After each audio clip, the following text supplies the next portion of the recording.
Pittsburgh, Pennsylvania. We're inside PNC Park, and we will start under a rain delay tonight. It's the Cubs and the Pirates eventually in the first of a 4-game series. Great to have you with us, along with Jim DeShays. I'm Len Casper. Good pitching matchup when we do get started. We're not quite sure how long the delay will last. Jake Arrieta will take the ball for the 3rd time this season. Yeah, and so far so good. 2 very solid starts for Jake Arrieta to get started here in 2015. We look at his numbers against the Pirates. He made 25 starts last year. Did not make a single start against this Pirate team in his career. 4 starts, 3-0 with a 3.13.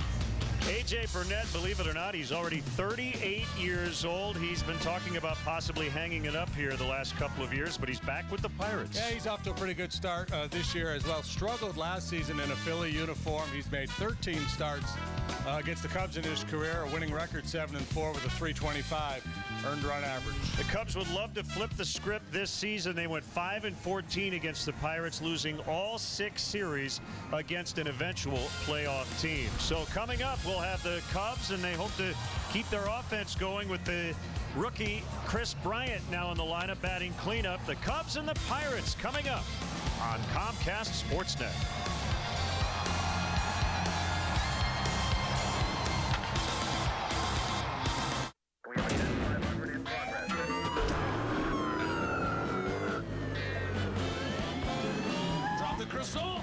He's eating the evidence! You're under arrest for possession of a fancy pastry and a charger. You're a disgrace to the 8-speed, 485 horsepower. It's not mine. I'm just holding it for friends. Tell it to the judge, mon chéri. Some things you just don't do in a Dodge. Now during award season. Get 0% APR or $2,500 cash allowance plus $500 bonus cash. Plus current loyal owners get $1,000 bonus cash on Grand Caravan. There are measures we can offer. Other agents in the field. I work alone. Okay, what's it gonna take? I want a guarantee. He wants the card.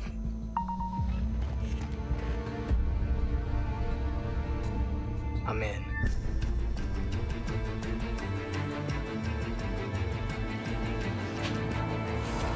He's good. Drop my phone.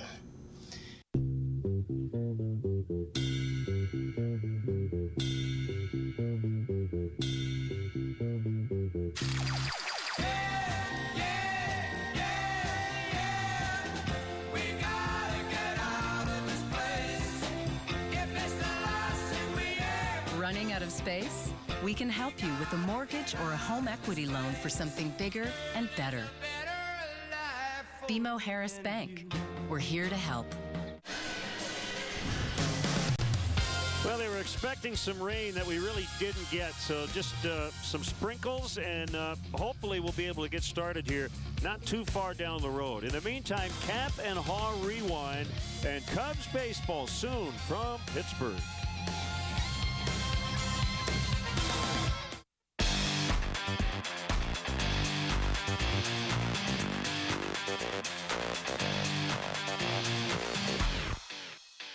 The whole game, the fans were roaring. It's an amazing experience to be on the ice for that. Oh, darling, darling, darling, walk a while with me. Oh, you got so much. Well, country music to bring you back Who's here. That?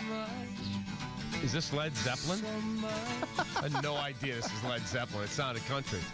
I know it was Oh Darling, Mike. Thanks. Where'd you park the cop car, Dick Tracy? Mike, he said Oh Darling. Really? I just didn't. Now I know what the music is. Didn't know the start of the song. Thought because of the Country Music Awards last night, the most watched musical award show in the history of the world last night. They had it at Jerry World down at Jerry Jones Stadium. Yeah. They had the Dallas Cowboy cheerleaders involved. I watched. Luke Bryant was Country Performer of the Year. Bryant. Yeah. That's what I said. Luke Bryant. Chris's brother. Performer of the Year, and I think Miranda Lambert had it. It's Luke Bryan. Brian? Yeah, there's no T. Whatever. I don't listen to him. It's okay. I just heard it, stopped, and made a note to myself to bring that up on the show to show you that I'm trying. You're trying. You're trying. And I think Miranda Lambert had a big award, she won too. everything. I wins everything. really like Miranda, but she's got to stop winning everything. They've got to start sharing these awards. Too much. Too much Miranda. And I don't think that she was all that deserving of some of the album of the year and whatever. But that was a great show. I wouldn't know. It was a great show. Got home from the Hawks game after writing, sat down, and subjected my wife to 2 hours of That's the the ACM difference between Awards. you and me. You come home from the Hawks game and you watch the Country Music Awards. What are they called? ACMs. ACMs. And I'm watching Ottawa, Montreal, Memphis, and Portland. That's fine. Spurs, Look, Cap, I'm not Clips, gonna, and then Calgary apologize and Vancouver. for after the weekend that this was in Chicago sports for coming home on a Sunday night and watching 2 hours of a Country Music Awards. I will not apologize for not getting the Spurs and the Clippers. Ooh, boy. But if you told me that Bruce Springsteen was doing a televised thing, I'd be watching. Come on. No question. I mean, when you see Kenny Chesney on the stage at AT&T Stadium, when you see Garth Brooks. Oh, Mike, stop. Like, you're a country guy all of a sudden. That was Quit fantastic. pandering. He doesn't like country any more than I do. Fantastic. And Taylor Swift received her award. She's already getting like Lifetime Achievement Awards. She's like 24. Yeah, Mr. Hall, I love country music too. Can I get your lunch for you after the show? I've always loved country. We've talked about this on the show several times. No. And no shot. Several. Hey, let me tell you, the Taylor Swift, though, you guys, it was good. It was a heartfelt speech. Open up your mind a little bit, Taylor Swift. Now you got Luke. Now you know how to say Luke Bryan's name. Taylor Swift, come on. Luke Bryan actually performed at the Chicagoland Speedway for the race, I think. Was it last summer or the summer before? He's a man with people. He's Adam LaRoche's very good friend. You were out there when Luke Bryan, the day after I got there, I think. Luke Bryan showed up at White Sox spring training. That's right. To perform. All right, let's go back to the phones. 312-235-2525. And Wayne in Michigan, you're up. Hey, Wayne, what's going on there, buddy? Good morning, guys. Hi, Wayne. Keep in touch with all my Chicago teams. I appreciate it. You bet. That play where Shaw got punched, if you look at it, I replayed it a couple times. The Predator player I know is a character, but when he tried to pull away, it looked like his left shoulder couldn't move. I'm just wondering if Shaw had a hold of his jersey or something, because why would he try to punch him with a stick in his hand? I don't think that Shaw was even paying attention. I don't know that he had any grip of his jersey or anything. Wayne, I understand why you'd ask that because it just seemed out of left field. I think he was just punching Andrew Shaw because Andrew Shaw looks very punchable. That's it. All right, thank you. Thanks, Wayne. Cap, I didn't see anything like to prompt that sort of reaction. It had to be in response to something that happened on the ice or just as a general rule that you are Andrew Shaw, irritant, and I'm going to punch you. Yeah, he has Jay Cutler face, yeah, I guess, because to the that's opposition. what I do. I'm Mike Ribeiro, and that's what I do. I punch people when they're not looking. Right. I will take a cheap shot when I can because that's my role. No question. So I don't know anything that prompted that. But that, and then how about then what was it? Remember Bickle got hit in the high sticking? Yeah, right over the top of the head. Right in the noggin. And what did Bickle do? Usually some guy gets hit in the head. It's like, and he's like, oh. Bickle's like this. Is that a gnat? Okay. Oh, that must be a mosquito. I mean, that guy has one hard head. Yeah, he's tough. He didn't even flinch. And there were two guys for the Hawks that had their helmets knocked off. Roosevelt was checking behind the net with no helmet on. And then who was the other one who lost it? Kruger lost his helmet. Darling skated to the corner while the puck's at center ice. With his stick, slides the helmet into the net. Oh, that's cool. At the end I'm sitting at. And then as the puck goes to the other end, he wings it to the referee or one of the linesmen. It slides across the ice. The referee grabs it, slides it towards the Hawks bench. It's sliding across the ice, and here comes the puck. Oh, wow. And then they blew the whistle. I did not see that. Yeah, it was pretty fun. That is pretty cool. You have to be ready for anything. 312-235-2525. Let's go back to the phones. And Markel in Chicago. Hey, Markel, what's going on there, you rock star? What's going on, my man? What's up? Cool sweater you got on, Dave. Thank you. Hey, Haw doesn't like it. I agree with the Haw, man. I want to break up the PBK line just yet. Give it, another game or two. It's got a nickname, Cap. How do you break it up? PB&K. Yeah. You got to wait a little bit, don't you, Markel? Yeah, and I got a question. Yeah. If the Hawks win the Stanley Cup this year, do you think it'd be okay? Because me and my friend, we had a crazy debate about this. He said if the Hawks win the Stanley Cup this year, you can compare them to the Edmonton Oilers teams of the 80s. Would that be inaccurate, or I think would that's that be right on point? I think that's over the top. It's a little over the top. I mean, they won how many in a row? It's a little different. It's a good question. You want to talk about in a salary cap era of them being a salary cap era driven dynasty, 3 and 6 years? Yeah. You could definitely say that. You can say that. But I don't think you could put them with the Islander teams, the Canadian teams, or the Oiler teams that all won multiple in a row. No, I think that's fair. And I don't think that takes anything away from it if they did that. You'll never see that again. We're a long way away from that. Because You'll never see that again. You'll never see that again because of the cap. Salary cap. That's it. I'm not repeating myself, but the parity that this has created has been tremendous for the sport, tremendous for the league. And that's what would make 3 cups in 6 years just dynasty-like, but not to that level. All right, 312-235-2525. Let's go to Mike in Phoenix. Let's go to Dave in Phoenix. Mike in Phoenix? Oh, we got 2 Phoenix there. Yeah. Mike in Phoenix first. Hey, Mike. Hey, Mike. Hey, guys. How you doing? Good. What's up, Thanks buddy? for waiting. Hey, one of the things I agree with Judd. I don't think there's going to be any lineup changes coming up. One of the things I think as fans, we get to see the offensive output of a lot of the guys, even, but we don't see what they're doing defensively. And I think that the Hawks must be evaluating Teravainen and Nordstrom and saying, hey, they must be some defensive liabilities for us, and that's why they're not playing, and that's why Richards and Versteeg are still staying in the game. That's my comment. It's an interesting point, Mike. I think that you're right in that we don't see a lot of what maybe the coaching staff uses as evidence to form their decisions. But I do think that when you see a guy like Joakim Nordstrom, he's pretty good, responsible two-way player. When you see the way that Teuvo played in Game 1, that fourth line had Joe Quenneville's confidence, and then all of a sudden they didn't. So it's a game-by-game decision-making process. Joe was very clear after the game saying that it goes game by game, and there are things that we're going to overlook. And offensively, you got to go from Desjardins.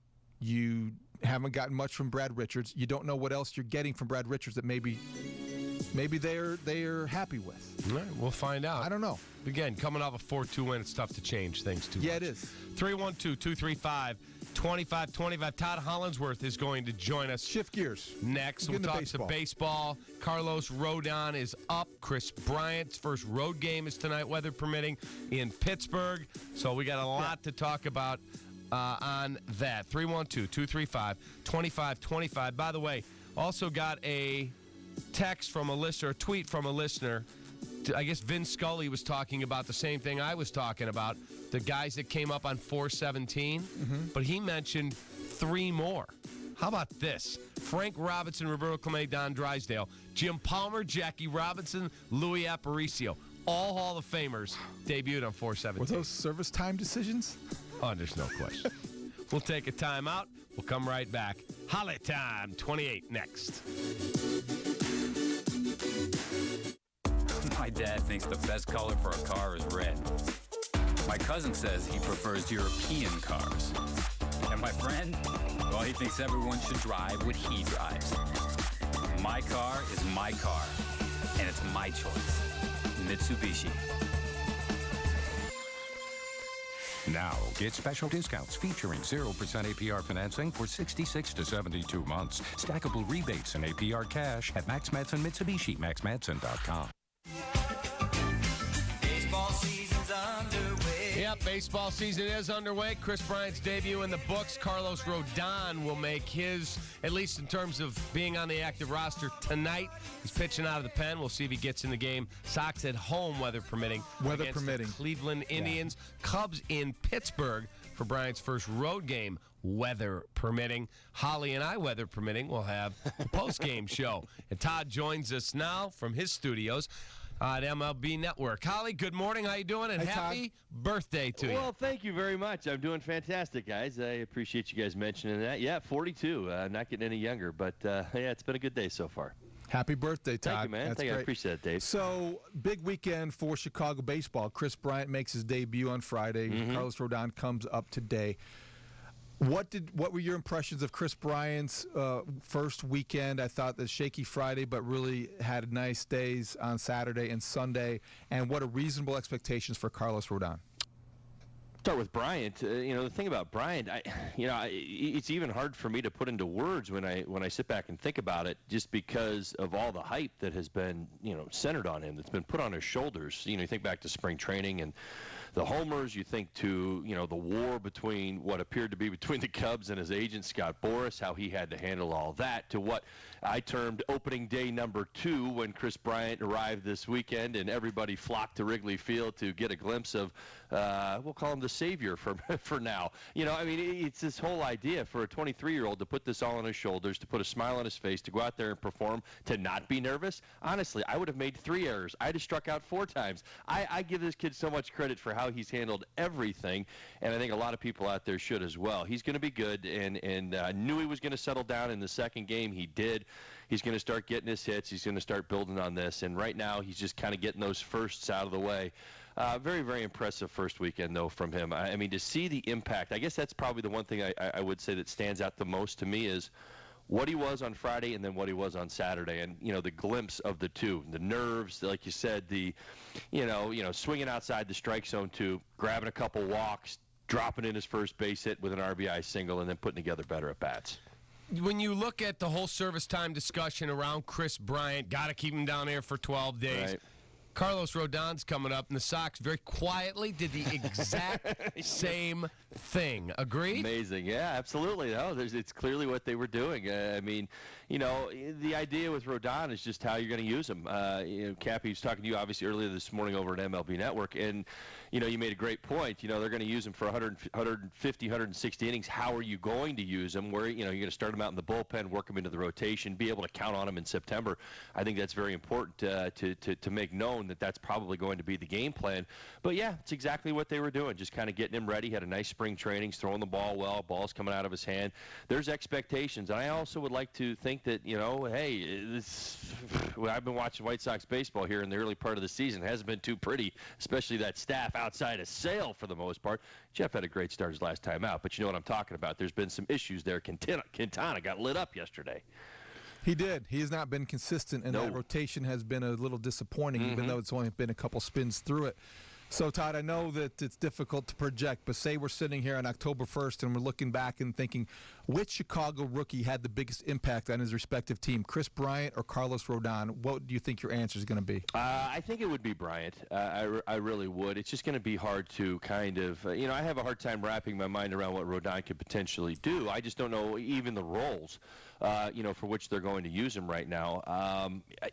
I got to say this, though. I almost feel like on the South side it feels a little bit more desperate because, this is a team that's not off to the start that they were expecting. I mean, the two series that, for me that were key, I'm thinking, all right, they've gone up against the Royals, they've gone up against the Tigers, and I'm like, yikes. I mean, these, I had this team winning this division. I thought I was going to see a different type of team, different type of baseball. And of course, it's early. I'm not trying to overreact here or get anybody worked up. It's just the reflection that you have is that, the Tigers aren't going away anybody. And if you thought the Royals were going to take a step back this year and, kind of come back down to earth off that high last offseason or last postseason, that's not going to be the case. They still have one of the best bullpens in baseball. In fact, I think it was an ERA under 1 after, 12 games of this season. So, both those teams aren't going away. The White Sox got work to do to get back in this, and there's a lot riding on him. I just don't know how to really project what his role ultimately will be. For me and Bryant, I think he's going to be out there every day. He's sitting in the 4 spot now. I think he's going to be there all season long, and I think he's going to start to, as I've seen, and I'm probably answering this question off the last, 48 to 72 hours, just being that he's made strides already as to how he's being attacked, and he's gone up against some great pitching, Cashner, Shields. I mean, San Diego can pitch. So I think it's only going to get a little bit easier for him as he continues to work through, the firsts, like I said, at the beginning of a career. We're talking to the birthday boy, Todd Hollandsworth. You'll catch him with me tonight, weather permitting, on Cubs postgame on CSN+. It's a 6 o'clock first pitch, and then we'll be on after the ball game. Also, the Bucks and the Bulls tonight on CSN. Mark Shanowski will have all the pregame coverage, and then post-game and halftime as well. When you take yourself back to your debut, and you didn't have to deal with the hype that Chris Bryant has, but you came in, you've told the story before to me in the newsroom at CSN. I think it was Tim Wallach and a couple other guys said to you, hey, dude, keep your mouth shut. We'll do the talking for you and just go out and play. How long did it take you before you said, I feel comfortable with my surroundings, with the big leagues? Because you had to go back as a second-year guy for a while. Yeah, it was probably after I arrived that second time. No joke. I'm telling you, a full season. I mean, just sitting around watching some old video with the boys on the old Apple TV this week and some old playoff games. And I just was, my kids were, in awe of all of it. And I just looked at my face, over and over and over again. It was, I think it was Hideo Nomo's no-hitter, which was in 1996. And so that was my Rookie of the Year season. And this was in September. I was tight-lipped. I mean, there was, you could tell that I was there to play, but I did not have a whole lot to say. I'm not the guy that does your morning show over at MLB Network that's partners with you, Cappy, on the pre- and the post-game show that was, so excited to talk about baseball. I was the guy who was like, okay, when's the next game? Okay, when's the next game? Get me to the next game. And it was just like this. It was very fast. It was very, overwhelming at times. I was constantly nervous. I was determined, but, just a lot going on in your head. And I don't think I really felt comfortable at the major league level like I absolutely belonged until I got back from that little demotion that I had in my second year. Todd, back to the Cubs for a second. When you look at the struggles, relatively speaking, but I think that John Lester's first few starts have not been what was expected. I think if you had to talk to Cub fans, ask you what's your level of concern as it regards John Lester, what would it be? I'm not overly concerned. He just doesn't have any life, doesn't have any bite right now. I guess that's what I'm saying. I look for action at the plate. I don't, a lot of us, we tend to, and analysts, I mean, I do with the relievers, I guess, but fall in love with velocity. When we talk about starters, we talk about, getting through the lineup 2 and 3 times. Velocity's nice to have when it's elite 97, 98 miles an hour and it's consistently through someone's start, but you don't see that too often. I mean, maybe the Matt Harveys, who can maintain that level of velocity start to finish. But at the same time, John, he hangs out between 90, 93 miles an hour. He can get it up there, I think, when the weather warms up. I'm just looking at the life at the plate. I look for uncomfortable hitters, and I just haven't seen a whole lot of that yet. And I think that's what I'm waiting on, is to see that cutter cut, to see that two-seamer sink and explode out of the strike zone and get the swing and the misses where hitters are, front foots are a little twitchy and maybe they're cheating to that cutter. I just haven't seen a whole lot of that, and I think you'll hear it from John. I mean, that's what he probably feels. The velocity is nothing to be concerned with. There's, his pitches are coming out of his hand. They just don't have the action at home plate yet, and I think it will come. A lot, talking about a lot of improvement yesterday. Felt like the ball was coming out better. It's one of those wait-and-see things. I mean, you don't want to. I mean, nobody wants to go out there and put up bad numbers, but I mean, starters are entitled to, slumps at the beginning of the year. I mean, I hated April, absolutely loathed it. Couldn't get good numbers in April if I wanted to, and you just got to fight through it. Pitchers go through it as well. The ball's not as crisp coming out of their hand. If you remember, he had a bit of a dead arm period there in spring training, so keep your eyes on it, watch closely, see if it starts to improve, but they're really expecting, a good jump here in this next start. So I'm going to watch it closely and see if that life at home plate starts to come back a little bit. Holly, players talk about watching the scoreboard August, after July, after the trade deadline. If you're in the race, they look. White Sox, though, are 5.5 back of a 10-2 Detroit team that looks like, whoa. And Kansas City comes back yesterday, beats a good Oakland team. Whoa. At what point when you played did you look up and go, I know it's April X or May this or June that, but oh my goodness, we got to start reeling them in? Well, I honestly, I think the conversation, number one, will be on what the White Sox are doing internally right now and trying to improve themselves on a daily basis, get a little bit better on offense, get things settled down in that bullpen, and obviously the rotation. I mean, you're looking at yourself for most of April, but if you get to May and you got a couple of streakers, you can't help but, pay attention. I mean, right now, the Tigers and the Royals are playing such great baseball. They're playing their formula. That's scary. I mean, it's not as if, you go to any one of these, Kansas City or Detroit and you say, okay, Miggy Cabrera's carrying them. He's hot. Well, he'll cool off at some point, and the offense will slow down. It's Cespedes. It's V-Mart. It's Kinsler. It's Rajai Davis. I mean, they're doing everything. And right now, that's scary. David Price is pitching lights out. Wow. I mean, they're playing really, really good baseball. You look at most of these victories are a lot like yesterday. It's not just the White Sox. Pretty convincing victories. So that's kind of scary moving forward. And then the Royals story is the same. I mean, yeah, I'd have to say if I got into mid-May and we weren't getting our act together, I'd be a bit concerned because you're not chasing one streaker, you're chasing two right now. Both are playing really good baseball. You know, Todd, I think that the scrutiny on the White Sox has increased because the expectations are higher. Sure. And I think that goes with the territory. And Robin Ventura, after Friday, certainly brought a lot of that on himself with the video replay he didn't ask for. And I think everyone, he wants to move on, and that's certainly appropriate and understandable. What was your take on that in terms of a manager's responsibility in a situation like that? And just what is the appropriate level of how do you balance the scrutiny and with the expectations when it comes to Robin Ventura, a guy who hasn't really been under a ton of pressure since he's been the manager of the White Sox? Right. Well, I mean, again, he admitted to it. I mean, it's one of those things where that call ultimately ends up burning him in a ball game. And, we saw how that series essentially played itself out. You don't want to make those mistakes, but, just so people know, mistakes like that happen all the time. Now, I mean, do we talk about it because it's so specific and because we can all see it and we've got social media and we've got all these outlets to do it? I mean, managers, listen, they make mistakes. They go to the wrong guys. We don't always talk about it. And I think in this instance, Robin made a mistake. He admitted to it. Listen, we should have thrown the flag and said, this is what needs to happen, and it would have been reversed. But, ultimately it didn't go that way. To me, it just kind of feels like a little bit of a culmination of the way things have gone for the White Sox. These things will turn out better when they start playing better, and the decision-making is, it is very much scrutinized when your team is not living up to the billing even early in a season. And, like I said, I mean, I picked the White Sox out of this division to be better than everybody else because I thought that the talent that they were able to bring in with the talent that they had was going to, propel them. And I really did believe there was going to be a ton of momentum going into this. And right now, the Tigers and the Royals are the ones with the momentum. So, would it bother me as a player? It doesn't bother me too much. I mean, you see mistakes. I mean, these conversations are, used to be internalized. Now they're out there, because we've got instant replay. I never had to deal with it, but managers all the time. I mean, I go back and use my guy, Tommy Lasorda. I mean, he would make a handful of mistakes, throughout a season, different things, send lefties up there. I can't tell you how many times I ended up there pinch hitting against Billy Wagner in the night. Hey, Holly, go get him. Hey, how did we get to this point? I mean, wait a minute. We got two lefties, we got two righties, and I got to go save the day against Billy Wagner in the night. Tommy, come on, man. So, I mean, stuff like this just happens. Is it ideal? No, it's not. Is it talked about? Sure it is. I just wouldn't make too much out of it, though. Hey, before we let you go, I was talking with my brother this weekend about something.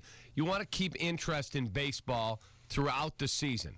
And if you're a bad team in the first half of the season, a lot of fans just tune out. They don't care if you're 17 games out in July over. What if you did what they do in the minor leagues where you had, instead of just the champion of the division and the wild cards, you had two halves of the season, and you had the first half winner. Cubs baseball on Comcast Sportsnet is brought to you in part by your Chicago area and Northwest Indiana Lexus dealer, who invites you to test drive a Lexus today. Blue Cross and Blue Shield of Illinois, through it all. AT&T Uverse. Find out what's possible with AT&T. Call 1-800-PIC-ATT, mobilizing your world. Ford.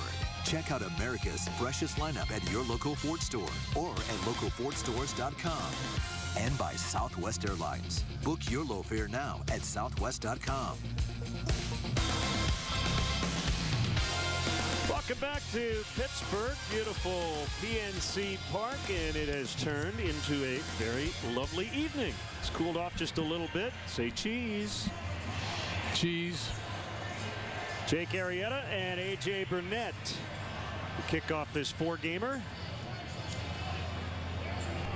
and a 7-game road trip.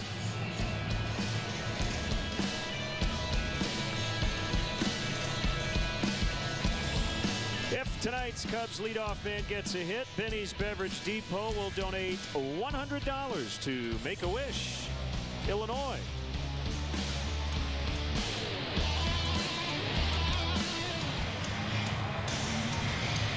Mentioned in the open, the Cubs last year played 6 series against the Pirates and lost all 6 series. So they'd like to turn that around here in 2015. The last 2 years, the Pirates have gone 14-6 in this ballpark against the Cubs. That's understandable. The Pirates have been playoff teams each of the last 2 seasons. The Cubs have been in a rebuild. The Cubs hoping to turn that around.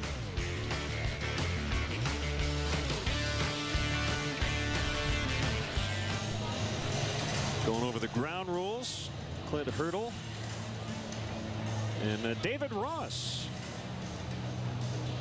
exchanging the lineup card as you check out the umpires. So I asked Joe Madden about how many times he's been in this ballpark. He says he's only been here a couple of times with the Angels, and then in 2008 with the Tampa Bay Rays. Joe is from Pennsylvania, Hazleton, about 250 miles to the east of Pittsburgh. And when he was here with the Rays in 2008, he met a great young kid, a high school kid named Johnny Chalice, who's from nearby Freedom, Pennsylvania.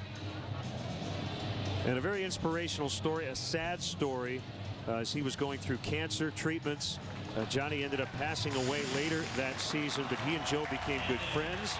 So he was hanging with the Rays. They had changed their name from the Devil Rays to Rays, and Joe was fining everybody on the team $1 for every time they said Devil Rays. Johnny called them the D-Rays, so they fined Johnny $1.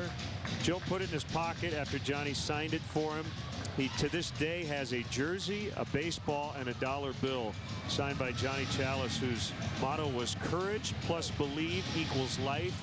Joe still wears the wristband in honor of Johnny, stays in touch with his family, and some of his family members may be here at the ballpark this week. You just saw that red wristband for Joe Madden. So A.J. Burnett, 38-year-old right-hander, will face this Cubs Southwest starting lineup. Dexter Fowler is the Binny's Beverage Depot leadoff man. Jorge Soler, Anthony Rizzo, Chris Bryant, Miguel Montero, 2 homers on Saturday, will bat 5th. Starlin Castro off to a very good start. He's got great numbers against A.J. Burnett. Coughlin in left, Arrieta the pitcher, and Jonathan Herrera the second baseman.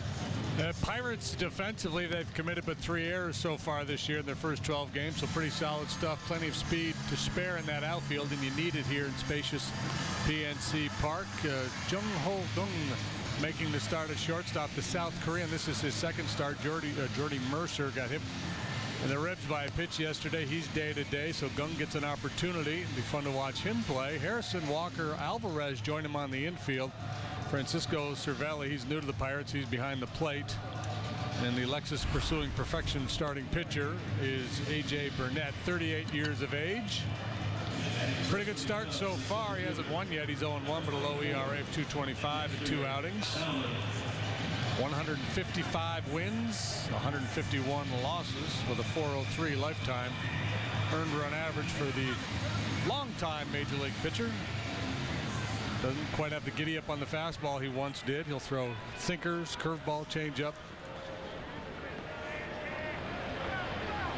But he's lost velocity and added tattoos, so that kind of evens out. Yeah, well, if you lose fastball, so you got to add a little ink to compensate. So if you're a Cub hitter tonight, patience is the key. He will work outside of the zone, try to get you to expand. First pitch swinging, Fowler. So much for patience. And Fowler got one to his liking, took a whack at it. Now you'll see Burnett start to go to work. Last year he walked 96 men, most in Major League Baseball. His walk rate was the 3rd highest in all of Major League Baseball.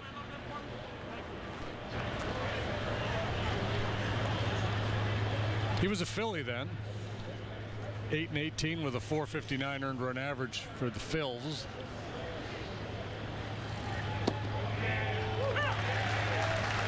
That's a curveball for a strike. 60 degrees. It was a nice day here in Pittsburgh, and we had kind of been under the threat of rain, and it did drizzle, but nothing more than that about an hour ago. So they put the tarp on after BP, and we had a 28-minute delay before getting started. 0-2 pitch, fouled right at the plate. Yeah, I think they expected a worse weather than they got, and now we're hearing there's a 2-hour window before perhaps some more rain blows in, but right now the conditions are ideal. Cervelli setting up toward the inside. Jam shot bouncer to Alvarez. Kind of strange to see him over on the other side of the diamond. Just 5 games at first late last year. has started every game there this year, the former third baseman. Yeah, first base has been a little bit of a hole here for the Pirates the last couple of years, and the emergence of Josh Harrison, who was an all-star last year, allows them to move Alvarez to first base. He had all kinds of throwing problems at third base last year. He's got good hands, and he made a bunch of errors, bad throws from third base, so it should be a better defensive unit with Alvarez at first and Harrison at third. Now the right fielder, Jorge Soler. And ball one. Most Cub fans pretty familiar with this ballpark, even if you haven't been here. The Cubs have played here a lot, obviously, in the same division. That's going to get into right as Alvarez didn't quite know if he should go after it or stay at first. And a seeing eye single to the other way for Soler. Probably feels like he got a break there.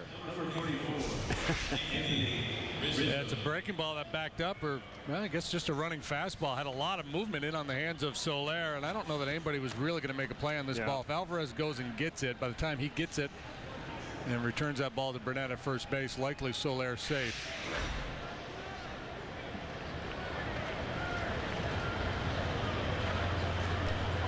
Anthony Rizzo, excellent homestand. He reached base 13 times in 28 plate appearances.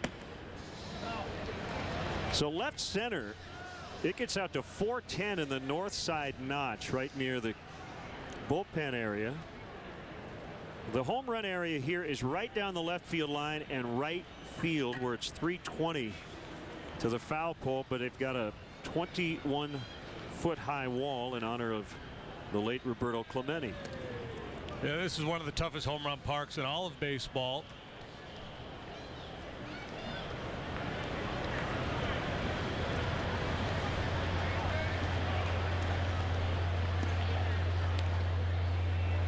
See Polanco playing really deep against Rizzo, who takes a strike on the inside corner. Yeah, I think it's as you look at the Pirates outfielders, they're playing pretty straight up. Marte is a little bit towards the line on the left. But you see a lot of clubs come in here because it is such a spacious outfield. They decide whether you're going to take away the lines or bunch the gaps. Most clubs, I think, try to pinch a little bit to take away the alleys, but they have such good speed in the outfield. They can afford to have Marte cheating towards the line a little bit. And perhaps that's why they're deeper, too, just to give them a better chance to cut a ball off in the gap. Just underway, one-out single for Soler. He's at first. And a 1-2 count on Anthony Rizzo. Chris Bryant, in his first road game in the big leagues, is on deck.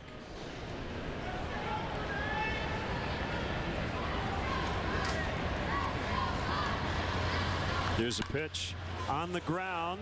Backhanded play by Walker. They got him at second, but not at first. That looked like the neighborhood play, which is not reviewable, but if it's not the neighborhood play, you can challenge it. Yeah, and this to me, it looks to me like Gung was off the bag by the time he got this throw, and the throw pulled him off the bag. Not so much that he was just, trying to avoid contact here.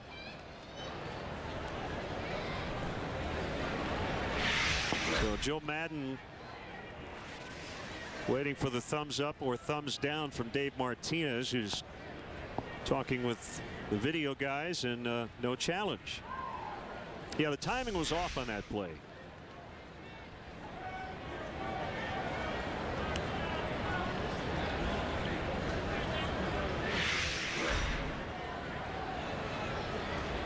Just the second major league start for Gung, spelled K-A-N-G.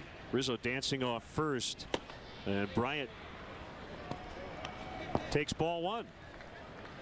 Anthony with a couple of stolen bases the other day. Burnett's been pretty easy to run on in his career. He's got a pretty big, slow leg kick. As he fires to first, Rizzo wasn't very far off the bag. You see the veteran crew chief Joe West first base umpire in the background.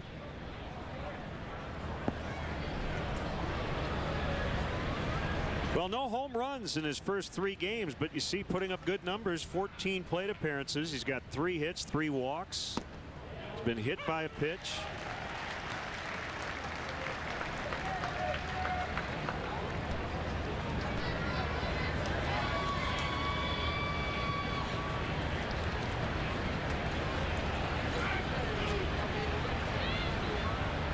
There goes Rizzo. He got a great jump. Swing and a miss by Bryant. The throw is late.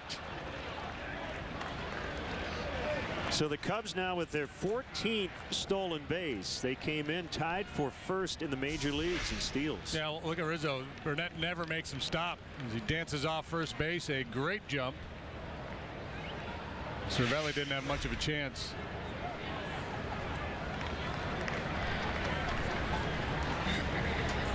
Meantime, 1-2 on Bryant.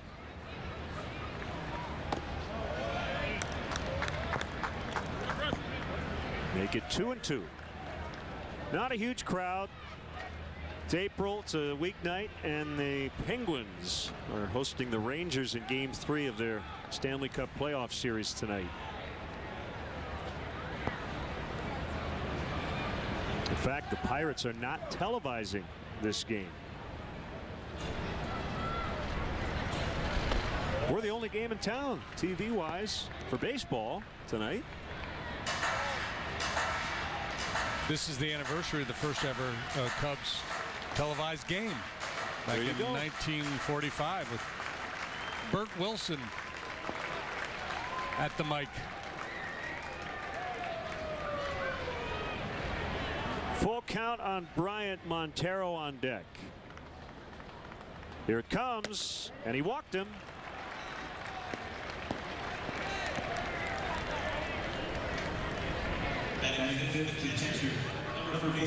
Yeah, we were talking before the game off the air. This is not the same type of Cubs team A.J. Burnett is used to facing. In terms of 3-2 pitches off the plate, he's not going to get quite as many guys to chase as in the past. No, Cubs are working a lot of walks. They're seeing a lot of pitches.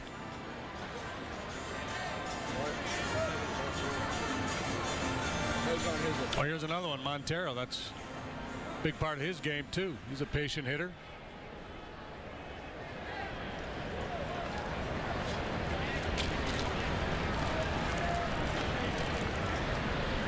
The pitch to Montero is a strike. Burnett has used that curve a lot. It's a knuckle curve here in the first inning.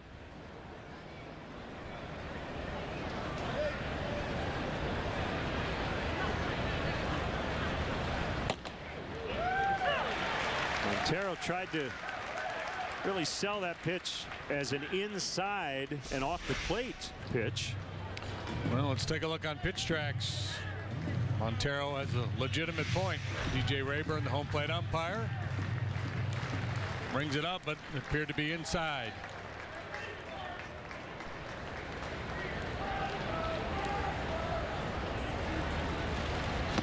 Swing and a miss. Strike 3, and the inning is over. Cubs strand a couple. The Pirates coming up against Jake Arrieta. It's only a muffin, freshly baked in store. And just one bite will have you wanting more. New freshly baked cranberry orange double chocolate and blueberry McCafe muffins. Now a small McCafe coffee and any muffin is only $2.29. There are other luxury cars starting around $29,900. But when put to the challenge, not one of them made this kind of, what's the word? Impact. The Audi A3, the only car in its class to receive both a 5-star overall safety rating and IIHS Top Safety Pick. Experience the spring of Audi sales event today and get exceptional values on the Audi you've always wanted. Remember back in the day when airlines didn't charge extra for every little thing? Actually, wait. At Southwest, that's today. Low fares. We don't just have them. We invented them. We invented low fares. Other airlines invented bag fees. We like our invention way more. Low fares. We don't just have them. We invented them. One good reason to have the hot and spicy McChicken sandwich is that it's only $1.29. But if you need another reason, here's 129 more. The perfectly spiced hot and spicy McChicken is only $1.29. Find more to love on the McDonald's Dollar Menu and more. Pirates just swept the Milwaukee Brewers to get to the 500 mark for the first time this season at 6-6. Their Southwest starting lineup, former Cub farmhand Josh Harrison, great year last year, turned that into a multi-year contract. Polanco in right, McCutchen in center, Neil Walker, the switch-hitting second baseman in the cleanup spot, Marte in left, Pedro Alvarez, you see, he's hit a ton of home runs since moving to first. Cervelli, the former Yankee, Gung at short, and Burnett, the pitcher, hitting ninth. Cubs defensively this evening. Coghlan, Fowler, Soler, left, center, right. Bryant Castro, Herrera, Rizzo, third to first. Montero behind the plate, and the Lexus pursuing perfection starting pitcher for the Cubs this evening is Jake Arrieta.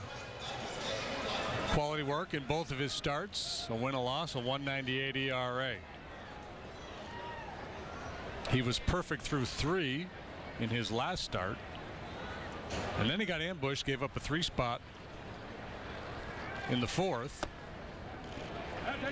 on 5 hits, but overall 6 2/3, 7 hits, 3 runs, a walk, and 5 punch outs for Jake. Yeah, so 14 innings in which he's worked this season. He's only allowed those runs in 1 of those innings.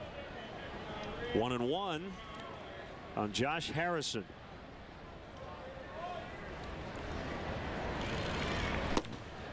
Jake missed a little time last year, only made 25 starts, but that's still a pretty good body of work, and surprising that he did not face this Pirate team last year with all the games these two teams play against each other.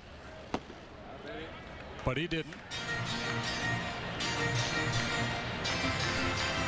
Clint Hurdle finished runner-up last year in the Manager of the Year voting to Matt Williams. He won it the year before.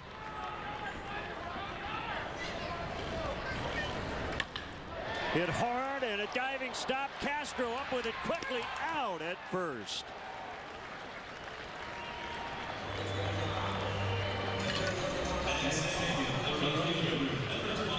How about that?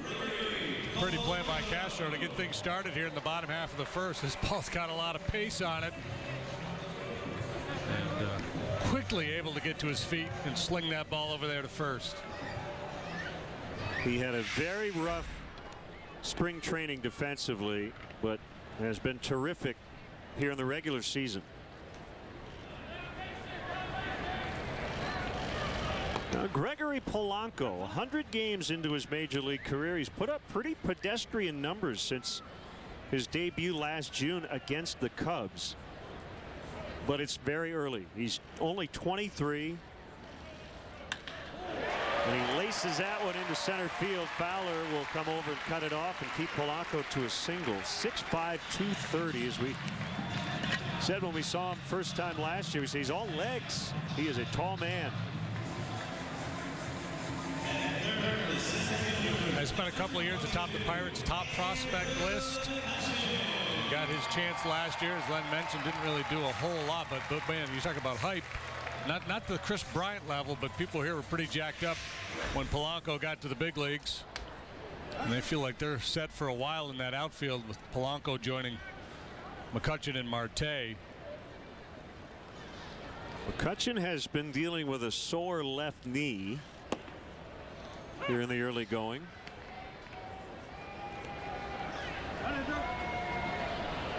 Got his hair chopped off, I think, in spring training. A little bit of a different look. A perennial MVP candidate. He won it 2 seasons ago. And last year led the majors in on-base percentage, led the National League in OPS. That's low. 1 ball, 1 strike. And led all major league outfielders in OPS, third best among all players. Victor Martinez was number 1.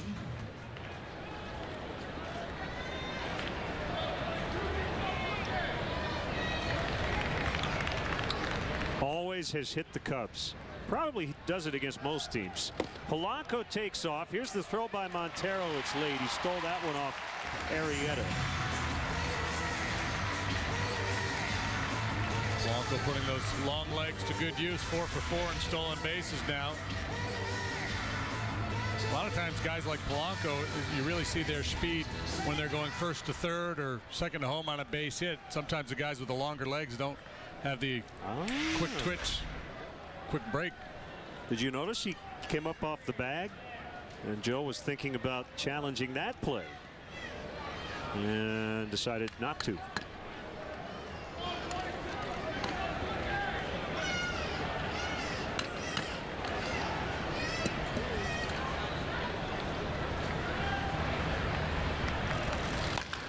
Ground ball into right. Polanco will be set. Soler up with it. The throw is just late. Good effort by Soler, and he almost got him. It's 1-0 Pirates. Pretty solid swings by the Pirates here early off Jake Arrieta. Harrison hit a rocket. Castro made a heck of a play on to get things started. Polanco and now McCutchen with back-to-back hits. Yeah, this is a great throw by Soler. Low enough where if Rizzo wanted to cut it, he could. That freezes McCutchen at first base. And close at home, but a good call.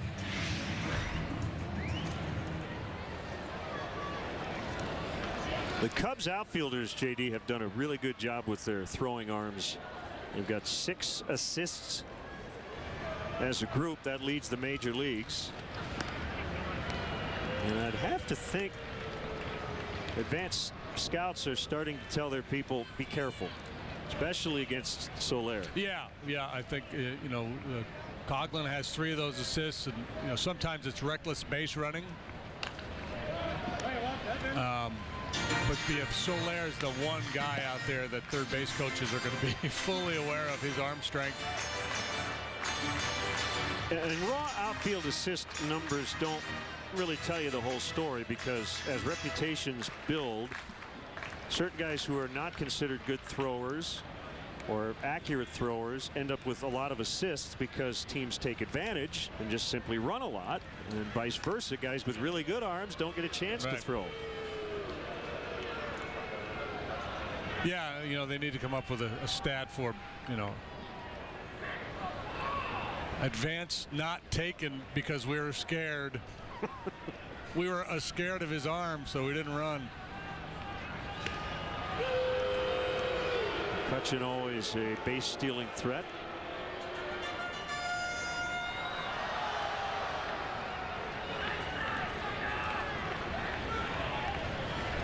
Switch hitting Neil Walker, the Pittsburgh native, won a Silver Slugger last year, 23 home runs. He drives this ball out into the alley.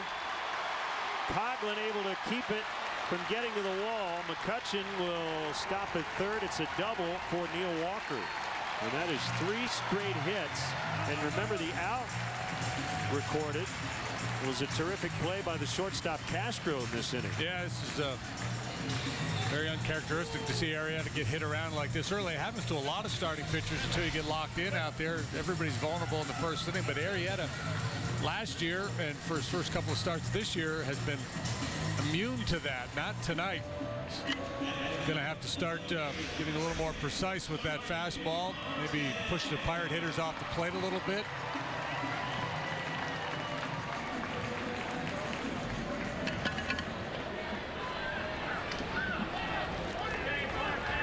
Now the 26-year-old Starling Marte. Off to a slow start, but he's heating up. He knocked in 5 on Saturday against Milwaukee in a cut and a miss on a curve.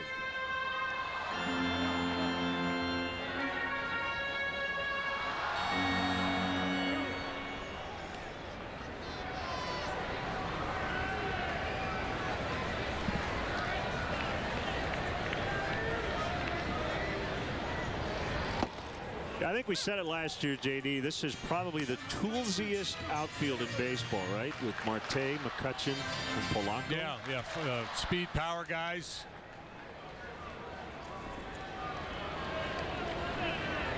Marte, one of 3 players in Major League Baseball last year with at least 10 home runs and 30 or more steals. Arrieta trying to work him over with breaking pitches here. Marte, a .348 hitter after the All-Star break last year. Overall for the season, .291, 13 long ones and 30 steals. It's a good club. They got star caliber players at a lot of positions on the field. Arrieta would love a strikeout here. 2 balls, 2 strikes.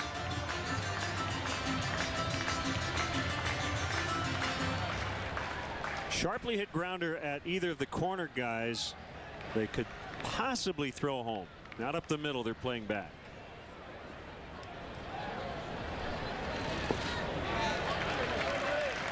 Curveball city in this at bat, and it's now full. 3-2.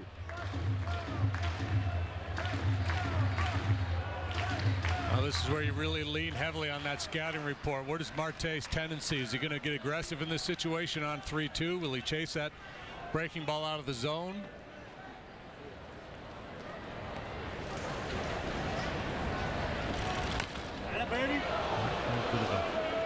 Front door cutter up and in on his hands a little bit. Last year that was a real go-to pitch for Arrieta.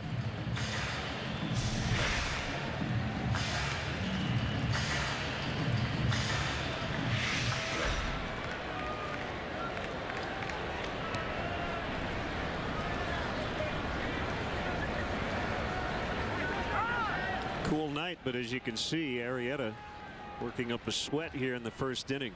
This would be his 20th pitch. Montero asked for that timeout. I think he called one pitch and then had a change of heart.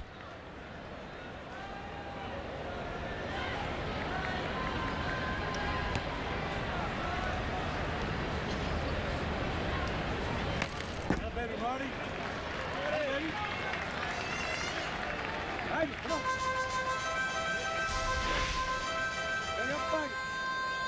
Yeah, you know, in those last 2 cutters, I think they're trying to go away with him, and he's not finishing, and they're backing up on him. They're not hanging out over the plate, so he hasn't been hurt by Marte. But I don't think that's what he's trying to do with either one of those last 2 pitches.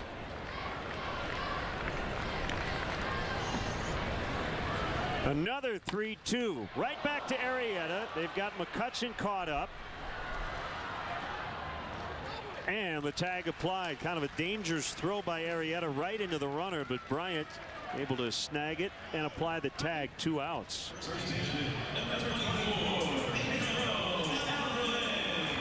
Yeah, what appears to be a pretty easy play. The dynamics change a little bit when you got a guy like McCutchen in that rundown.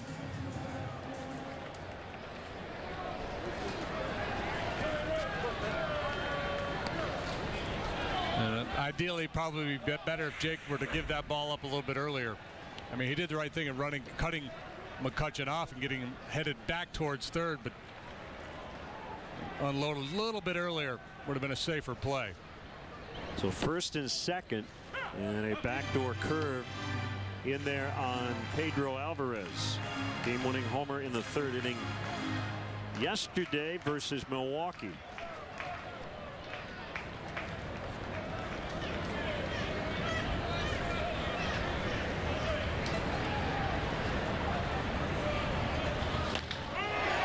Hit well, but Fowler will make the catch. So the Pirates get one. We have sad news to pass along, and we want to send out our condolences to the family of longtime Bears linebacker Doug Buffone and a longtime local radio broadcaster. Doug passed away earlier today at age 70. For a chance to see your future or message. Did you know Ford is the brand more people search, buy, and buy again? Find out why. We're taking over towns across America, inviting everyone to take the EcoBoost Challenge. Let's do this. What? This is awesome. So come and test drive America's best-selling brand and see how we stack up against the competition. This is the way to test drive a car. Ford is bringing the EcoBoost Challenge to Chicago. Now you can get behind the wheel at Arlington Park on May 9th. Visit EcoBoostDrive.com for event details.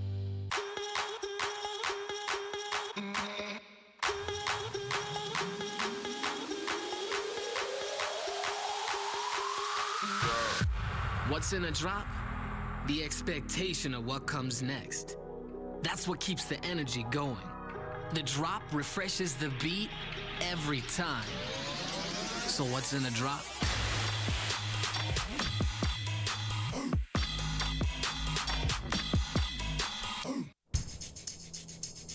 Let's get this started. Push harder, run faster, get stronger. Throw on our jerseys and head north. Paint the red line blue. Maybe play two. It's a brand new day. So let's ditch the ketchup and pour on the mustard. It's time to turn this corner.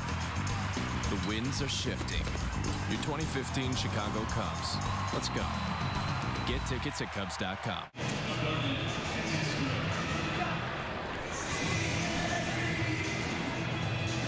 Welcome back. Jake Arrieta dodged a bullet as he gave up 3 hits and only 1 run. Time for our lows never stop improving. A.J. Burnett trailing only CC Sabathia among active pitchers in terms of strikeouts. EJ's been around a good long while. Broke in with the Marlins back in 1999. Originally drafted and signed by the Mets. He has 10 strikeouts behind Sandy Koufax.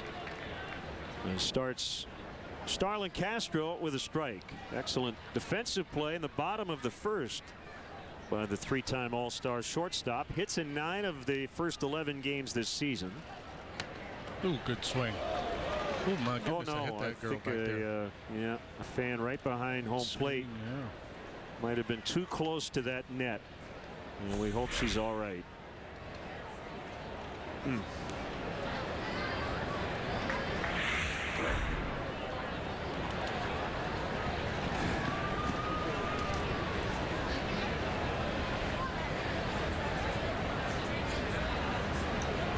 going to take a little time here. Yeah. Joe West's going to come over and talk with Burnett to get some medical attention down to her.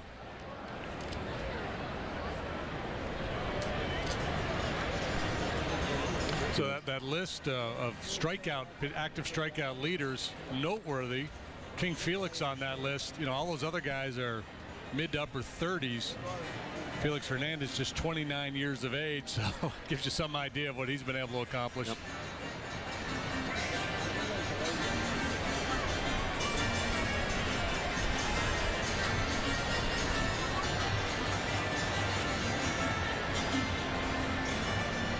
So we have a little bit of a delay here. The backstop, it's a net, and it has a little give, obviously. And fans sitting in the front row are usually a couple of feet behind that net, but if you're too close to it, yeah, can't be in harm's way. I saw, how many baseball games have I seen in my life? Thousands upon thousands. Yeah. I've never seen that happen before. So well, we hope that she is okay, and you can see the concern on the face of all the players as well. Yeah, we always caution fans when you're sitting down the lines above the dugouts that, you know, you're really in harm's way on sharply hit foul balls. You never think about people directly behind home plate because of the screen. You figure they're going to be okay.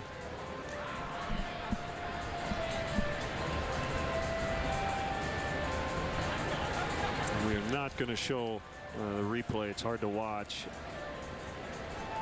It looked to me like she was maybe walking to her seat and maybe had her back to the field. Yeah, that's and just horrible timing.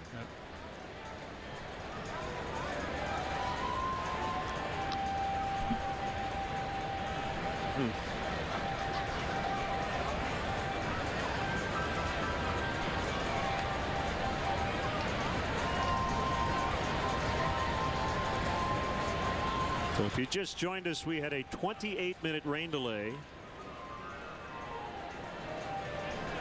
before we started. Jake Arrieta struggled in the first inning, gave up 3 hits and 1 run, but able to limit the damage. Yeah. Just underway here in the second. We've got a delay because of an injured fan. It could prove to be a very big third out he got there in the first inning because he wasn't really fooling the Pirate hitters, and they put a lot of really good swings on him. To get out of that with just allowing the one run could prove large here this evening. Pirates feeling pretty good about their club. They just swept the Brewers over the weekend. Offense really hasn't clicked yet. I figured it'd be pretty good in terms of run scoring. The pitching's been good. Starters have been solid.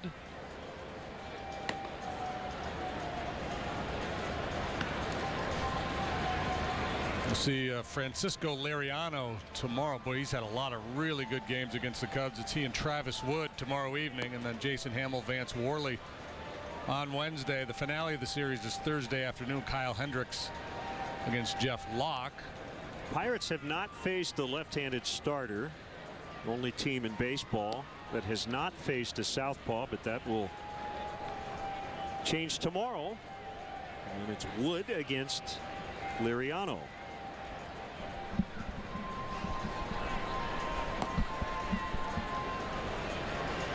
So Burnett taking some warm-up tosses here. And that man may be in the lineup tomorrow. Chris Denorfia, recently recalled from a stint on the DL. He's had a couple pinch hitting appearances. But with the lefty Liriano going tomorrow, he might get starting assignment in left field.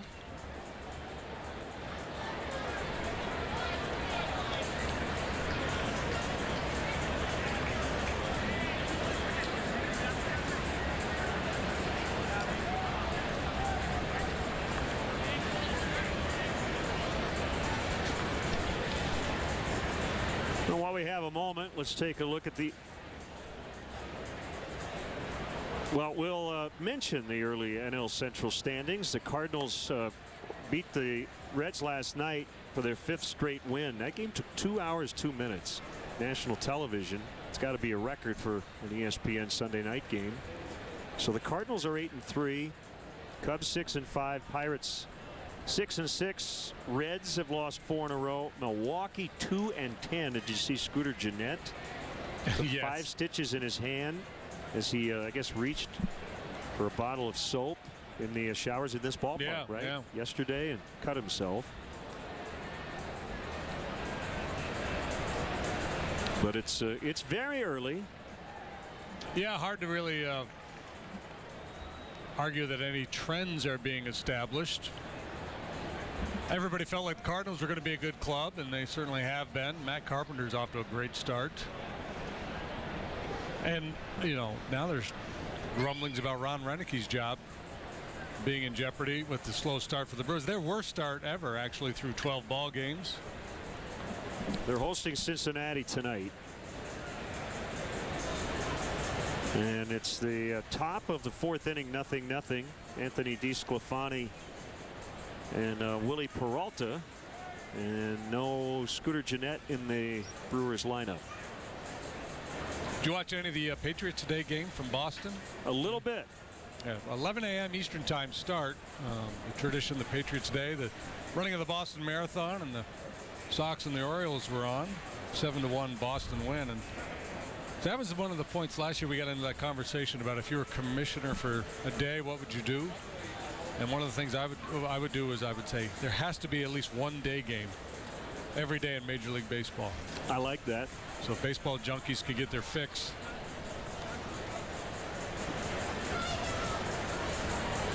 So we continue to wait as they attend to a fan who appeared to get hit by a foul ball right behind home plate.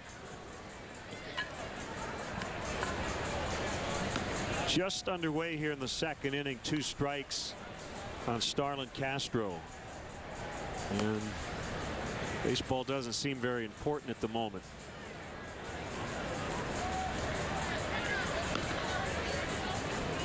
And if you're A.J. Burnett, you just have to keep throwing here, as we've probably now been delayed a good 7 or 8 minutes.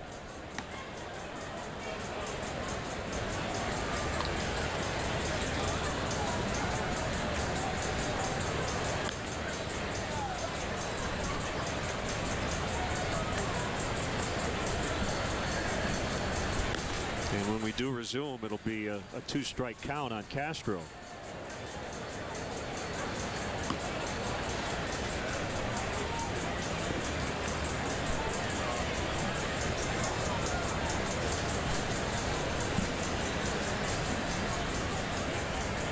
Well, here's how the bottom of the first started. Josh Harrison with a bid for a base hit, and Starlin Castro gobbled it up. Cubs played pretty solid defensively so far this year. They've committed 5 errors as a team. They've yet to allow an unearned run.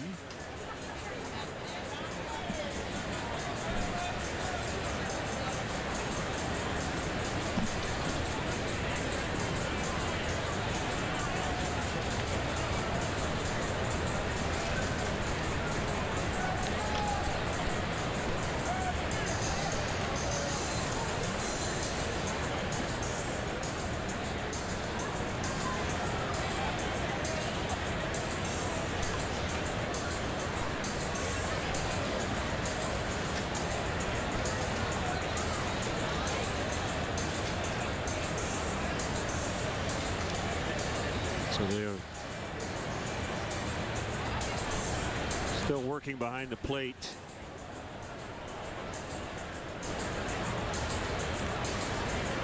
And I don't know if they have a stretcher down there yet or not. They have several medical personnel attending to the fan who got hit. And I worry not only about the foul ball that hit her, but she really went down hard in that front row. Pretty good chance she lost consciousness right when she got hit. She got hit in the side of the head by the foul ball and went down like she took a uppercut from Mike Tyson. Very scary situation here at PNC Park.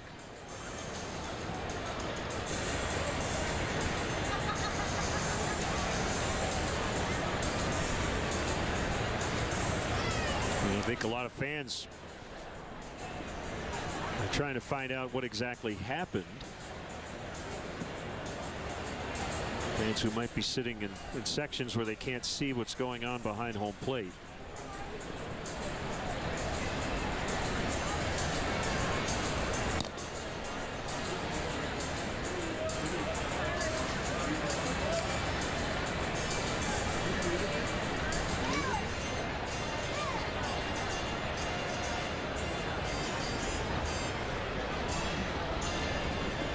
Well, obviously, partner, we don't want to speculate, but the longer this goes, the more concerned I get. And I think everybody here feeling the same way. And hopefully, whatever paramedics are doing behind home plate for that fan, it's precautionary and that she's going to be just fine.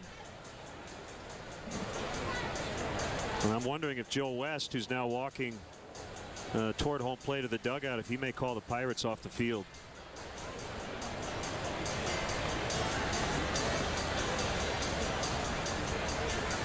And maybe get on the phone and call upstairs to stadium ops and see what kind of information they're getting from the medical people. Yep.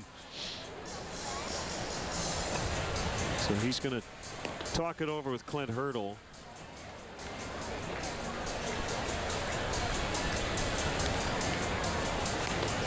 So we will step aside. We'll be back from Pittsburgh, and we'll try to get you up to date on the fan and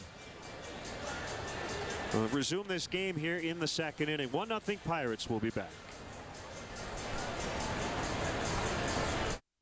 My dad thinks the best color for a car is red. My cousin says he prefers European cars. And my friend, well, he thinks everyone should drive what he drives. My car is my car, and it's my choice. Mitsubishi. Now, get special discounts featuring 0% APR financing for 66 to 72 months. Stackable rebates and APR cash at Max Matson Mitsubishi, maxmatson.com. Kate!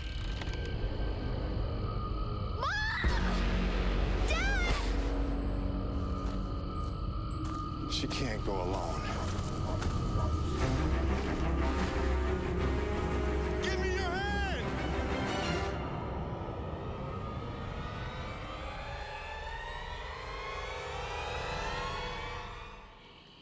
That was close. Did you know Ford is the brand more people search, buy, and buy again? Find out why.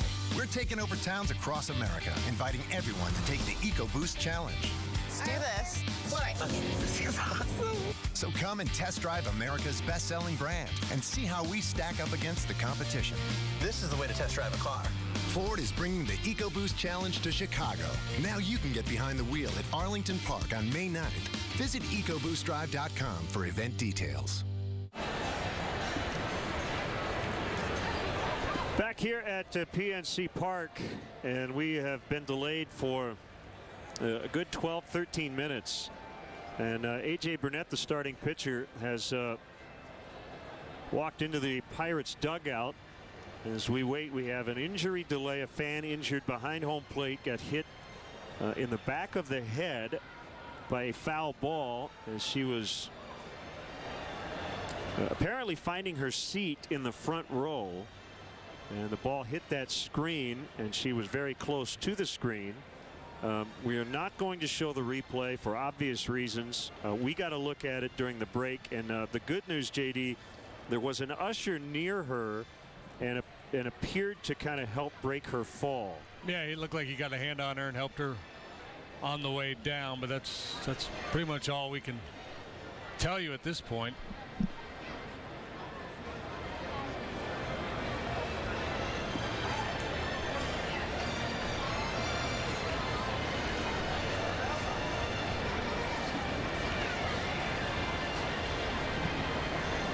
So as we wait, let's take a look at another National League division in the West. The Dodgers have now rattled off 7 in a row. They cooled off the hot Rockies over the weekend. And that's not a big surprise, JD, that the Dodgers are off to such a good start. I think at the bottom of the division, however, the Giants have lost 9 of 10. And we just saw a Padres team that I was very curious to see. And after this weekend, you can't help but be impressed with what A.J. Preller has done to add to that offense. Yeah, Padres, a much improved team. I wouldn't be surprised to see them at or near the top of that division for a good chunk of the season. And frankly, I'm not really stunned to see the Giants at the bottom of this division. Now, ultimately, I think they'll be better than the Diamondbacks and the Rockies. They've got some health issues. Hunter Pence is still out. They got an aging rotation that is showing its age. That Giant club, they seem to find a way, to be competitive at least. They got one of the best managers in the game in Bruce Bochy, but he can only do so much. And the thing about the Giants' bad start is they've had a lot of Rockies and Diamondbacks. And they've got a series coming up with the Dodgers starting tomorrow night. Yeah, it's a tough start for the defending world champions. So we'll be back in the second. We're under a delay, 1-0 Pirates over the Cubs.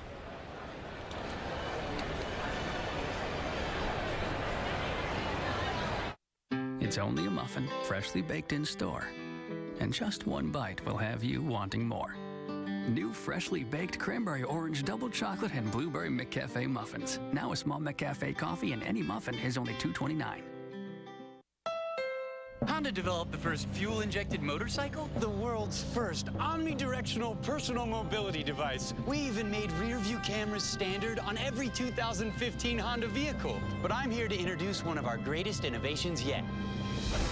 The Honda Dream Garage sales event with great deals on almost everything we make right now. So go, you've got a garage to fill. The Honda Dream Garage sales event. Get a dream deal on an Odyssey with standard rear-view camera. Now at your Honda dealer. Out here, there are no cheat codes, no avatars, no magic stars. This does not require an operating system or a username or password.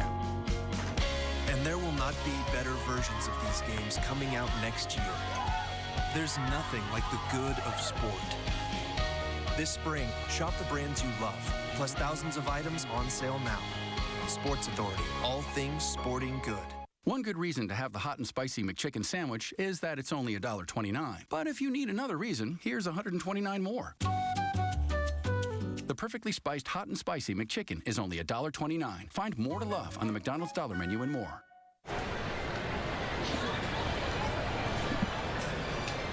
Pirates lead 1-0. We are in a delay due to a fan injury, and let's recap the first inning. As the Pirates with 3 consecutive hits, Gregory Polanco with a single off Jake Arrieta, then a steal of second. Andrew McCutchen then knocked him in with a base hit to right. Good throw by Soler, but it was just a little late. And Neil Walker followed that up with a double, but eventually Arrieta got out of it to keep this game at 1-0.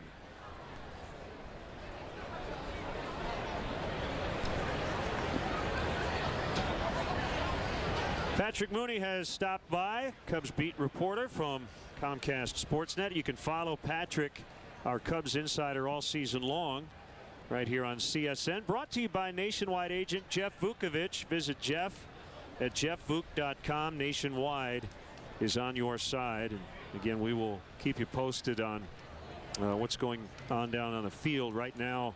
We're waiting, but Patrick, interesting homestand last week. Chris Bryant made his debut on Friday. Just give us kind of your recap of the weekend's festivities with Chris Bryant. Well, I think we kind of got a chance to see, Chris Bryant's personality, how he handles everything. I mean, the guy had a billboard up across the street. He's got his new Red Bull commercial up, and he really just kind of rolls with everything. He's not someone who's going to try and make it too complicated. He likes to keep it simple, and he's kind of walking this fine line of, he doesn't want to get too much attention in terms of the commercial and stuff like that, but he feels like he's kind of selling the Cubs and the excitement around this team and this organization. Well, the fan is now on a stretcher and is being helped off the field here, out of the stands. So that's why the crowd is cheering in the background. And I would imagine A.J. Burnett will get pretty good period here to warm up as we will continue the second inning. So Arizmendi Alcantara has continued to struggle. Jonathan Herrera has made 8 straight starts, but you have Addison Russell now, who's playing second base. So might we see some changes to the roster here in the next few days? Yeah, I think everyone kind of knew where we were going with this. We're going to drive the Russell watch story, but he's supposed to be as good as advertised. He's every bit the prospect Chris Bryant was. And you look out across the field now, the Cubs could use an upgrade at second base. I think the transition from short to second should be a little easier. And Joe Madden was saying today, this guy's bat, he's ready to contribute in this lineup right away. They got to find a position for him. And I think this could be the year where he plays second. Starlin has obviously played really well at short, and then maybe the Cubs reassess things this winter moving forward with some pretty good problems to have. Right, yeah. So if getting Russell on the Major League roster is the priority, I think you find a spot for him to play. And right now there seems to be that hole at second base. There's no need to push Castro off the shortstop position. Russell's a good enough athlete. He could come up and play probably just about anywhere on the field. And there's a bit of a hole at second base now. So, and Alcantara's got to get some stuff figured out. As you said, JD, even the look on his face, you could just tell there's a guy with sagging confidence right now. Yeah, he's lost at sea right now in the batter's box. So it would do him good, if indeed that's how this plays out, to go down and play every day and kind of groove his stroke. So again, our thoughts and prayers with the fan who was injured, and we will resume.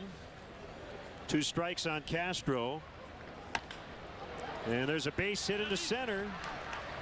So in the first pitch, after about a 22-minute delay, Castro with a single into center. Last thing, Patrick, Javier Baez has not yet returned to action, correct? Yes, he's supposed to be there shortly. Obviously, the Cubs are giving him as much time as he needs. I think there was a thought maybe he'd go to Arizona for a couple of days just to get his legs underneath him again. That wasn't confirmed, but obviously once he gets back there, and the Cubs hope he'll start rolling again, and maybe he could enter that picture at second base. But right now it certainly looks like the Cubs are putting Addison Russell on a fast track. Patrick, as always, thanks for the time. No problem, Appreciate you guys. stopping by. That's Patrick Mooney, our Cubs insider, CSNChicago.com. 23 minutes, the official delay, but that will not count as part of the time of game tonight. 1-0 on Chris Coughlin. Runner at first, nobody out here in the second. No surprise to see Castro hit safely against A.J. Burnett. He came into this game with a .448 batting average against him. In the air, shallow center, and it's McCutchen who almost overran it. You see the look on his face saying, uh-oh. One away.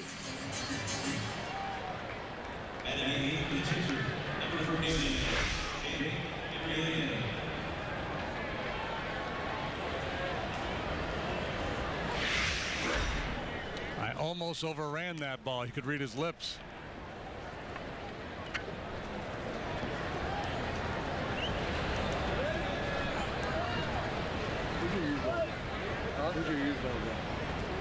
Here's the pitcher, Arrieta. 0 for 4, 4 strikeouts to start the season. Harrison way in at third and a strike called.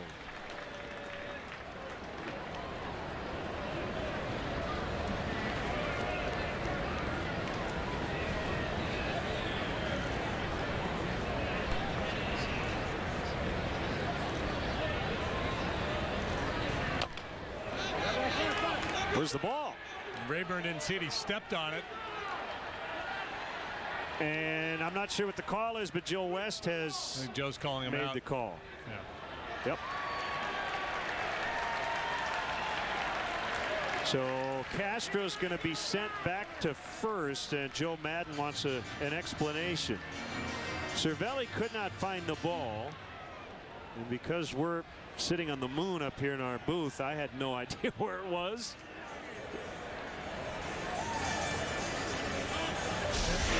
So did Jake step on it? Yeah. And I believe it's in fair territory. Tries a little slug bunt thing and it just rolls right through. Oh, yeah. Yep. Well, that's two things I've never seen before.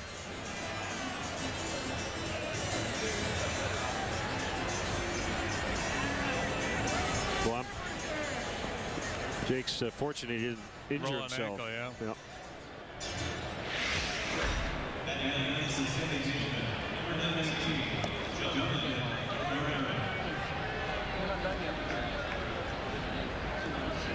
So 2 unassisted.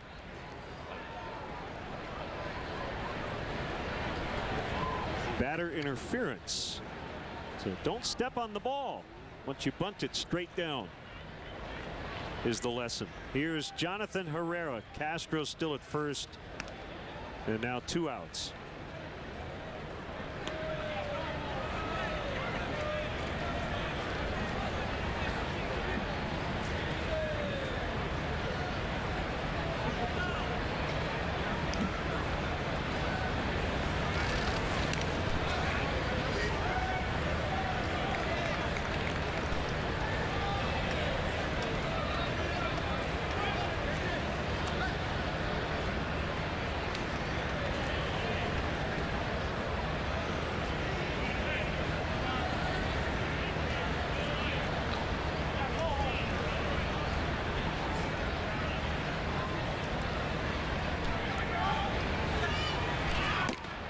Outside. I want another look at this. See where the ball actually was. And DJ Rayburn, look at the home plate umpire. No he didn't. I don't think he saw Jake step on it. No, he didn't, and that's good umpiring by Joe West because he realized his partner did not see what happened. So Joe came in to make the call. In the air, McCutchen in center, and that will end the inning. We go to the bottom of the second. 1-0 Pirates.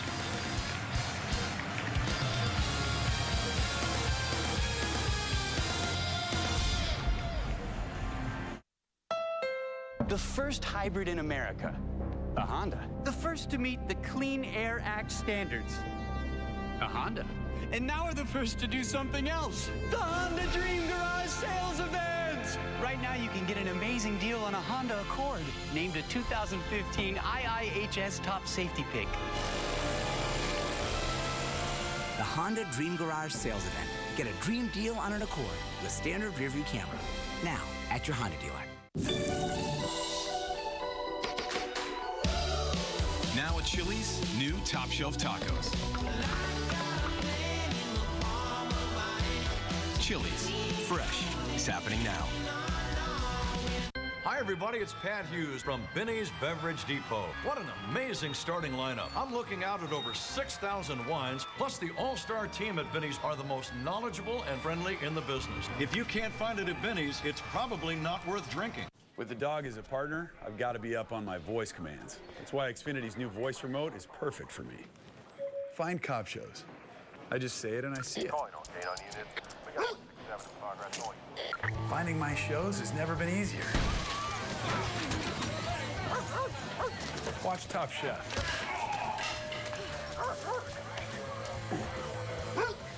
The new X1 voice remote from Xfinity is coming soon. Perfect for people who want entertainment the easy way.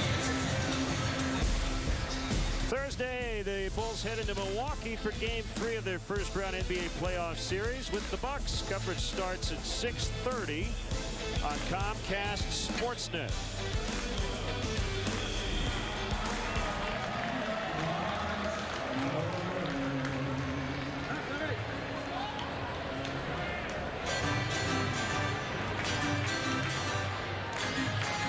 Arrieta back to work after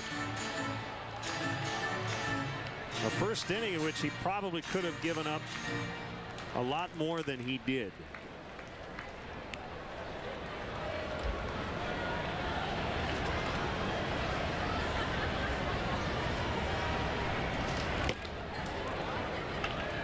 And ball one on Francisco Cervelli.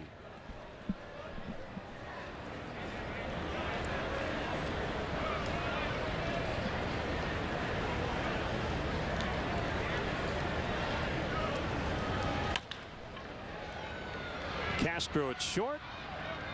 One away.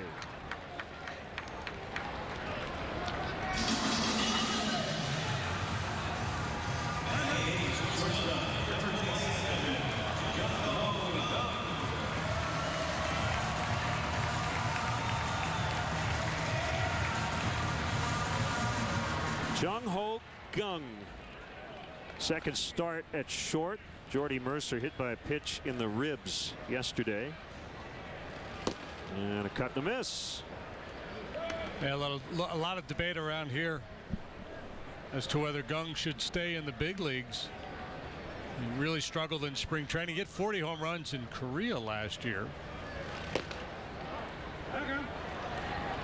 Signed as a guy that could move around the infield, provide support at second, third, and short.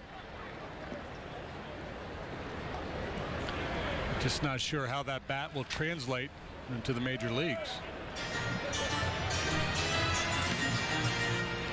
But he would be the first position player to come out of the KBO, the Korean Baseball Organization, to make this transition to the big leagues. There's been some pitchers. Hesop Choi came in and played minor league ball here before coming to the big leagues.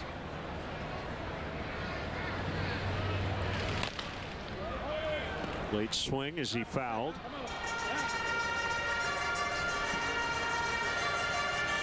So Gung with a 4-year contract, club option for 2019.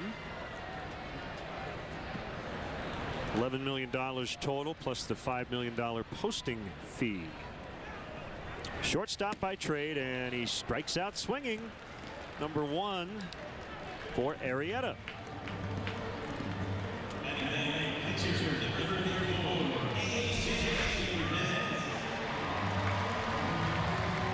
Good cutter down that time. If you recall back to the bottom half of the first, he was leaving that pitch up and in on a lot of the right-handed hitters.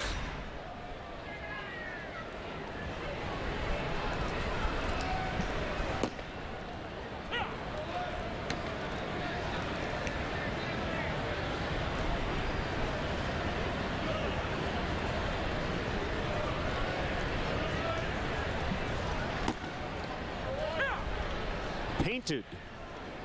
For strike two.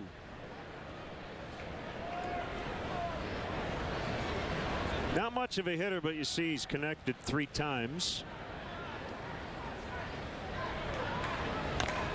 I'll take that, baby.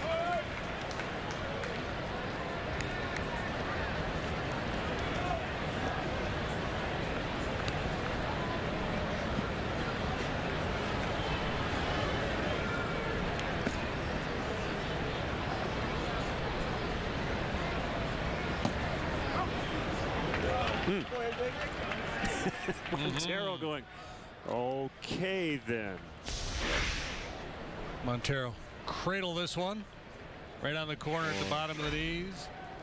Arrieta's made 2 perfect pitches on the pitcher Burnett. He got 1 call, didn't get another, but swing and a miss, strike 3, and that'll end the inning. They go down in order, 1, 2, 3.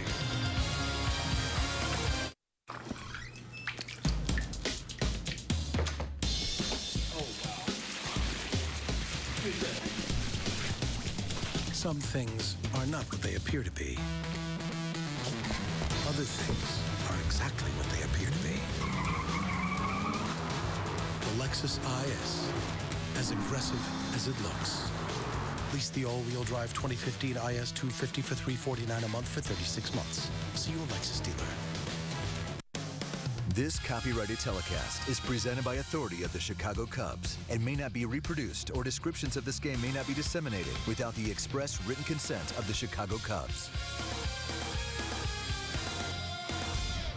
Trim your yard to perfection with powerful Poulon Pro Mowers from Menards. This 2-in-1 high-wheel gas mower includes a 140cc Briggs & Stratton engine and a 21-inch cutting deck. Just $174. Be sure to keep your lawn growing strong with Menards Premium Lawn Fertilizers. Menards Premium Weed and Feed simultaneously eliminates weeds and nourishes grass. 1 bag covers up to 5,000 square feet. Right now, it's only $8.99 after rebate. Save big money at Menards. Hey, Jerry. Nice yard. I bet this dead wood really hits home for you. The only thing getting trimmed around here are property values. Does it ever feel like your yard work is taunting you? Where you going? The nail salon's the other way. Take back your yard with professional-grade equipment from Echo. Reliable, easy to use, and backed by a 5-year warranty. Echo. Get serious. During the Echo National Sales Event, get the SRM 225 trimmer for less than $200. 1-0 Pirates as we get into the top of the 3rd.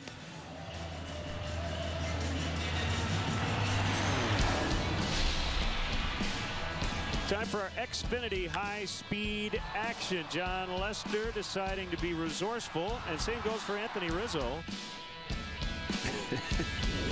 I love it. You said the smartest play in the history of baseball.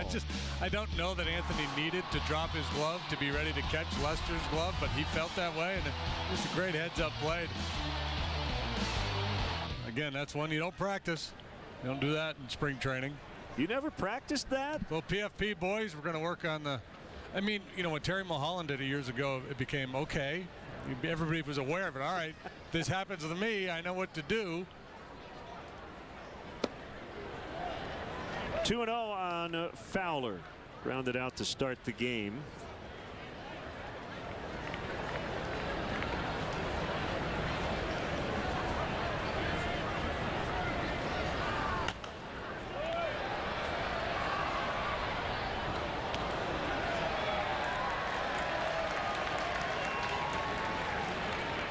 One for 13 in his first 3 games of the season, but his last 8 coming into tonight. 343. A lot of power, a lot of speed, a lot of patience.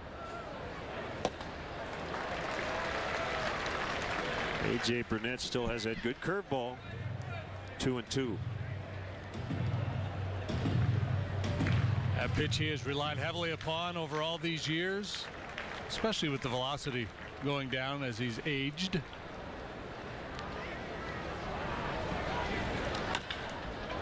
On the ground, and Harrison spins, throws, and gets him. Playing third base, but he's played enough second base to feel comfortable on that side of the field. And that was a nice play against a fast guy. Yeah, once he started to retreat for that ball, I thought with Fowler going down the line, it was going to be a mistake, but Harrison able to flag it down and make a good strong throw after doing a little stumbling pirouette here.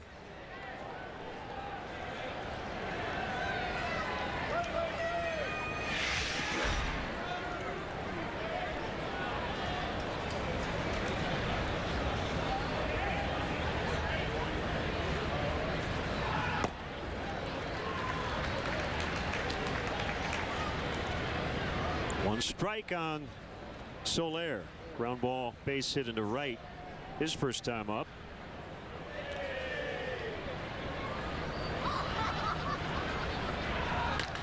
Ground ball, base hit, center field. So I guess he's got to roll one into left his next time up.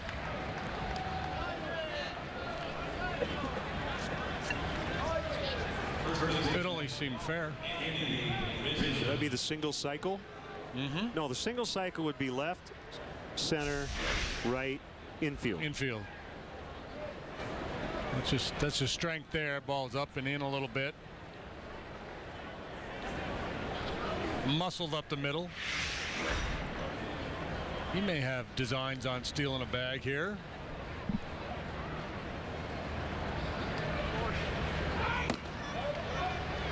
Rizzo held on his swing.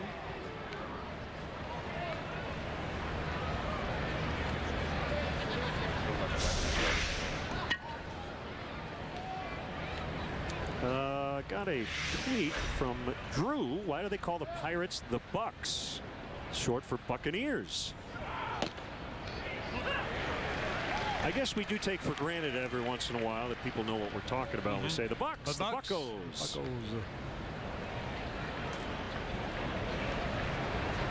Arg. Some fans in Detroit call the Tigers the Bengals.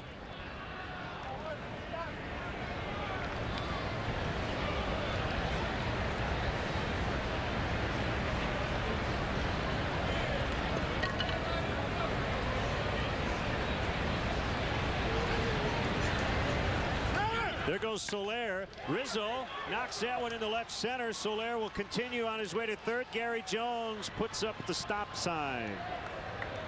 First and third now. Back-to-back one-out singles.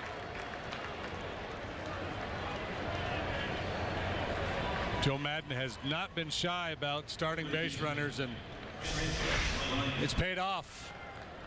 Not just with the stolen bases, but getting extra bases. Again, so important to have speed in this outfield to get over and cut that ball off. Otherwise, Soler scores.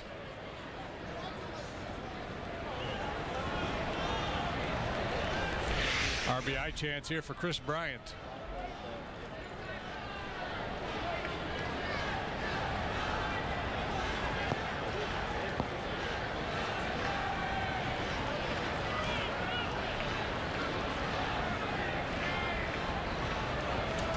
One nothing Pirates.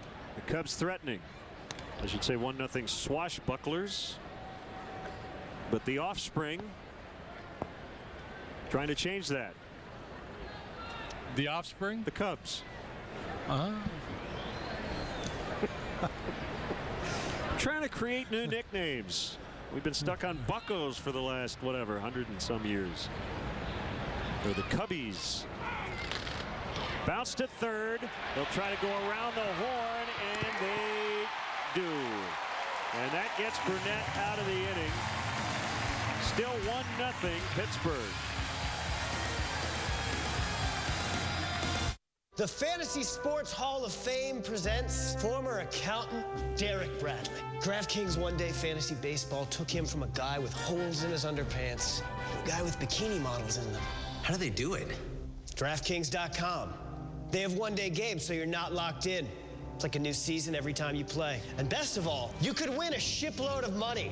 Play with DraftKings, the official daily fantasy partner of MLB. Play with promo code HIT and get free entry in our daily contest. Get to DraftKings.com.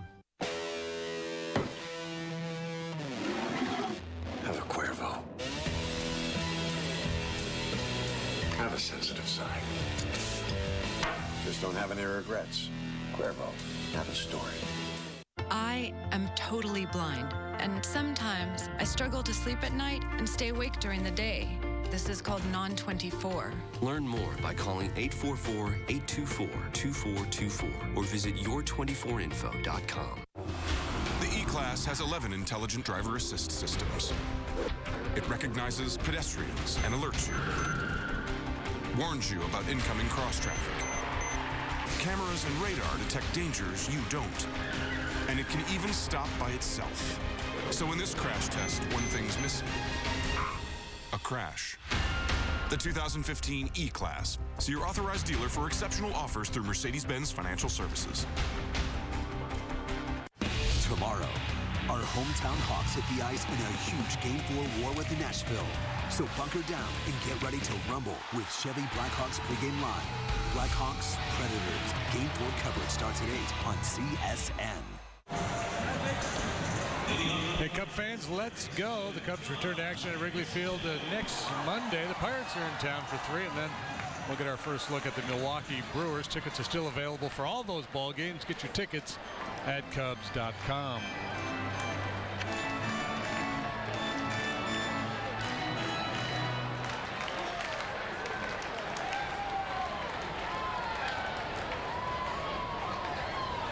Here's Harrison, who started that 5-4-3 and deflects this one off the leg of the pitcher Arrieta. It deflects right to Castro, and it goes 1-6-3 to get Harrison.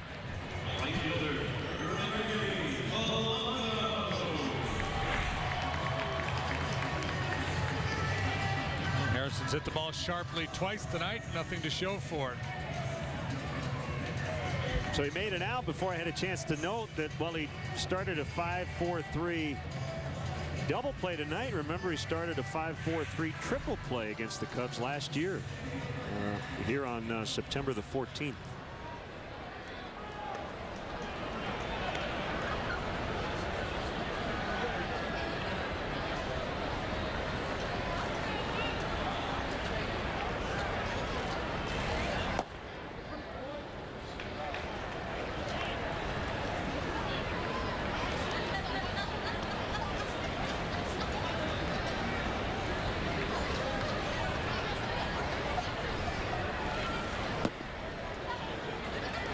Now on Polanco.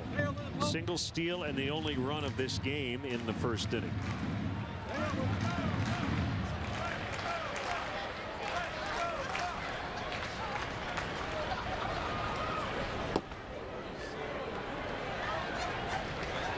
So just to follow up on the nickname thing, if you go back to the late 1800s, early 1900s, as you know, a lot of teams didn't have one nickname. You look at Cubs history, the Orphans, the White Stockings, the original name, and I think a lot of permanent nicknames ended up resulting from what the newspapers decided. Newspaper writers, yeah, because they were just like they were the Chicago club, and then they would get a nickname, and it would kind of stick for a while. 3-2. The Dodgers were the bridegrooms for a time. Yep. Because they had a bunch of guys that got married in the offseason.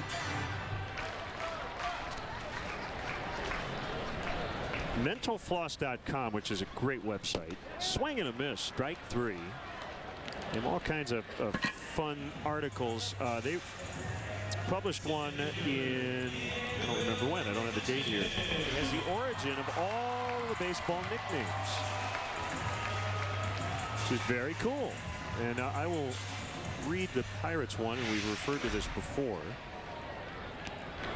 Again, quoting mentalfloss.com. After the Players League collapsed in 1890, the NL's Pittsburgh club signed 2 players whom the Philadelphia Athletics had forgotten to place on their reserve list.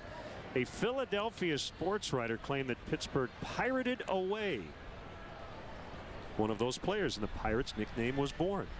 So that's why they're the Pirates. Not because there was a bunch of marauders sailing up and down the Allegheny, ripping off barges. Whatever else you might rip off on the Allegheny back in the day.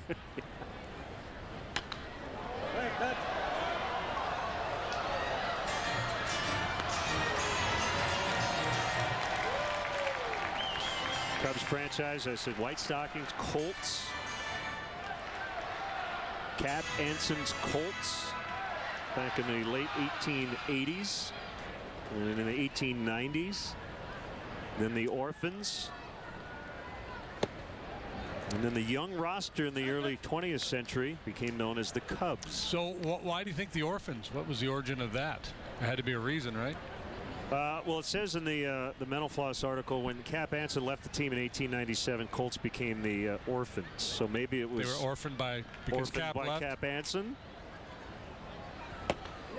I'm glad that one didn't stick. That just, I don't know. No. That'd be a tough one to market. 1-0 Buccos.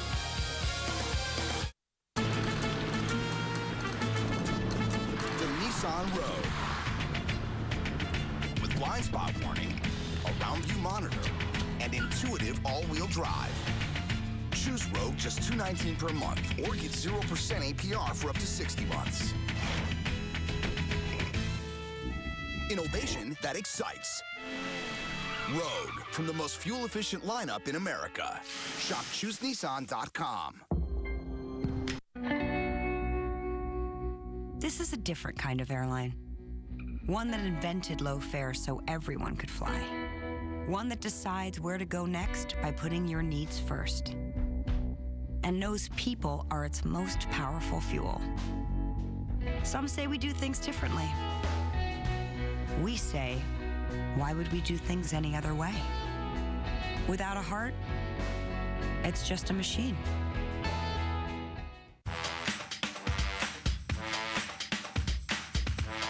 T-Mobile is breaking the rules of wireless. The world is yours. Go and take And the Samsung Galaxy S6 Edge is breaking the rules of design. Can't get your hands on it because you're locked down by a carrier? Break free. Go and take it. T-Mobile will pay every penny of your switching fees. Get ahead of the curve and get your hands on the Galaxy S6 Edge for $0 down at T-Mobile today. Wednesday, your Cubs look to turn the tables on Pittsburgh and steal their way to a W. Watch him try to burn up the base paths and bruise the Bucks. Cubs Pirates starting at 6 on CSN. Wednesday Baseball is brought to you by DraftKings. This season at Wrigley Field, the Cubs will feature Budweiser Bleacher Fridays on select dates throughout the year. Budweiser Bleacher Fridays will include post-game entertainment, exclusive giveaway items, special food and beverages, and more. For more information and to buy your Budweiser Bleacher tickets, visit Cubs.com.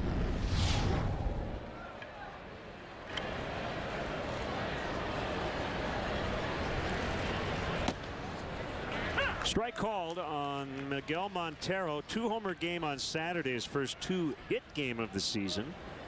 And it got his career home run total to 99 and counting. So his next homer will be number 100. Jake Arrieta tonight making his 100th career start.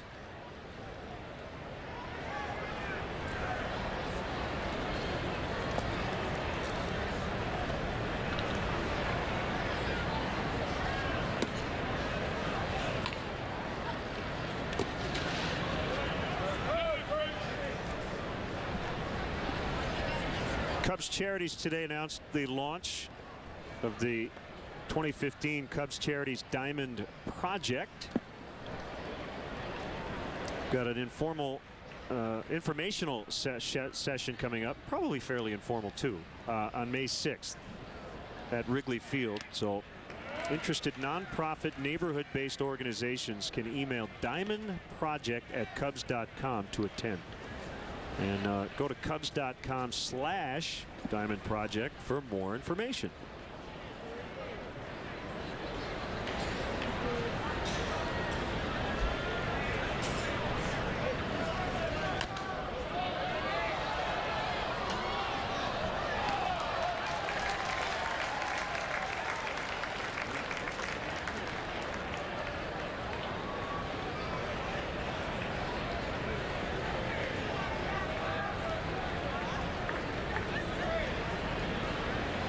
Got him with a curveball last time.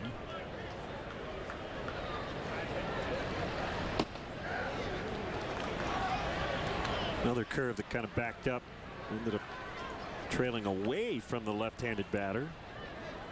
Sometimes you can see that index finger lifted, the nail dug into the ball on that knuckle curve grip. Fastball that time. 3-2.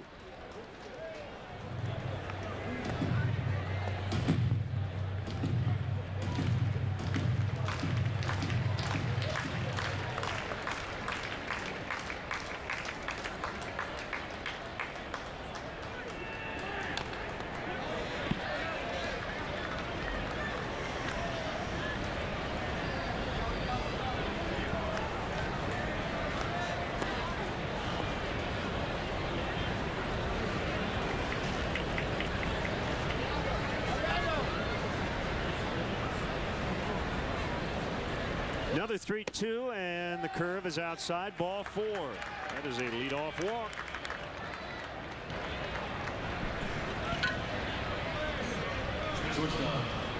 Cubs have had base runners, haven't they? They've had chances. Yeah, that's the nature of with A.J. Burnett these days. You know, he's always been a guy who's walked a fair number. And again, if you're patient, you're going to be able to work some walks against him. The key is now keep the ball off the ground. He's always been an extreme ground ball pitcher.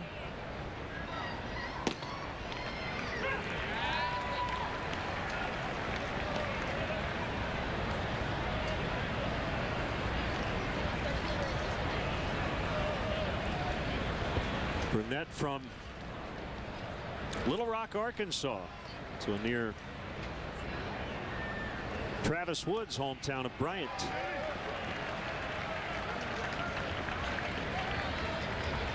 Oh, 2 on Castro as he continues to do damage against A.J. Burnett.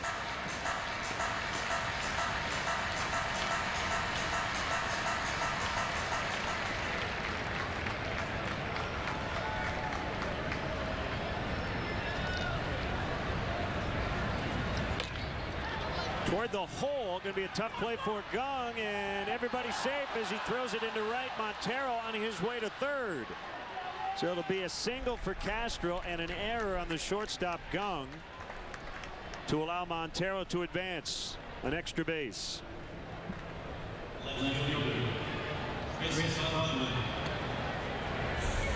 Cubs had a big chance last inning, couldn't cash in. Now they've got a great opportunity. First and third, nobody out.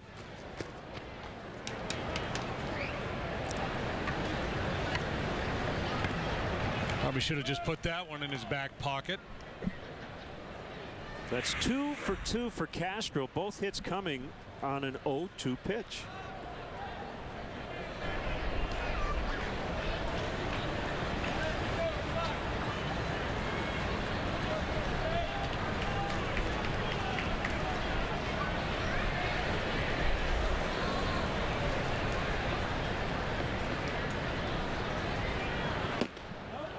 Strike called on Coughlin. Big chance now. First and third, nobody out.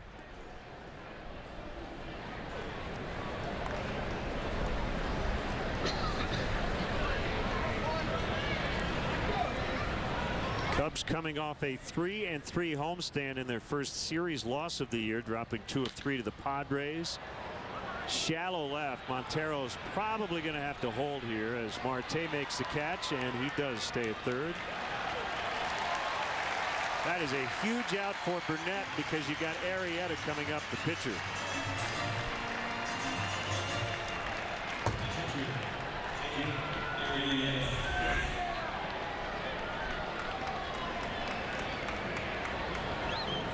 And just no chance on this shallow fly ball to try to score Montero there. That's the first out of the inning, that catch in left field. This is a situation where Joe Madden and a lot of managers like to put on a safety squeeze.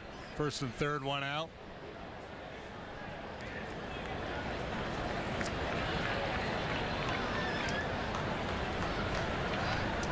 Throw over, Castro back. Happy birthday wishes to Judith Rice watching tonight.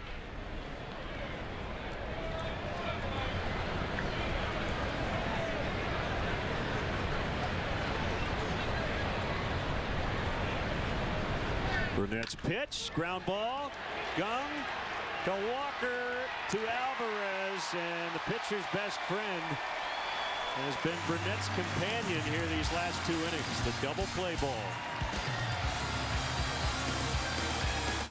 People of the coffee drinking world, Dunkin' has a dark roast coffee that's deliciously roasted just right for a bold start and smooth finish that's never bitter. Put down the dark roast you've been putting up with and reach for the one you deserve.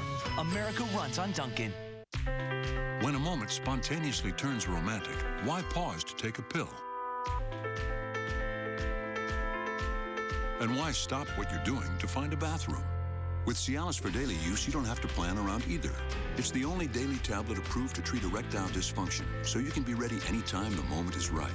Plus, Cialis treats the frustrating urinary symptoms of BPH, like needing to go frequently, day or night. Tell your doctor about all your medical conditions and medicines and ask if your heart is healthy enough for sex. Do not take Cialis if you take nitrates for chest pain, as it may cause an unsafe drop in blood pressure. Do not drink alcohol in excess. Side effects may include headache, upset stomach, delayed backache, or muscle ache. To avoid long-term injury, get medical help right away for an erection lasting more than 4 hours. If you have any sudden decrease or loss in hearing or vision, or any symptoms of an allergic reaction, stop taking Cialis and get medical help right away. Why pause the moment? Ask your doctor about Cialis for daily use. For a free 30-tablet trial, go to Cialis.com.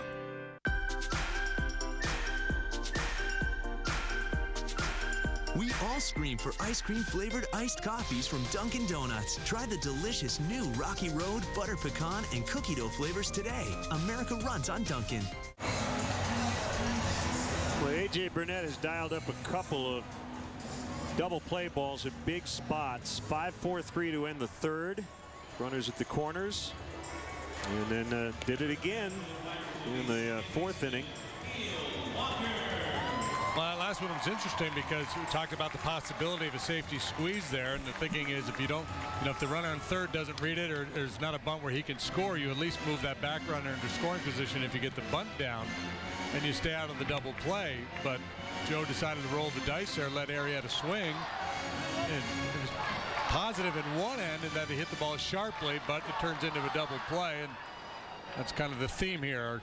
T-Mobile game changer, 2 big double plays turned by the Pirates in the last 2 innings. 5-4-3 there on Bryant, and then this one sharply hit, and then an easy double play for the Pirates slash Buccos slash swashbucklers.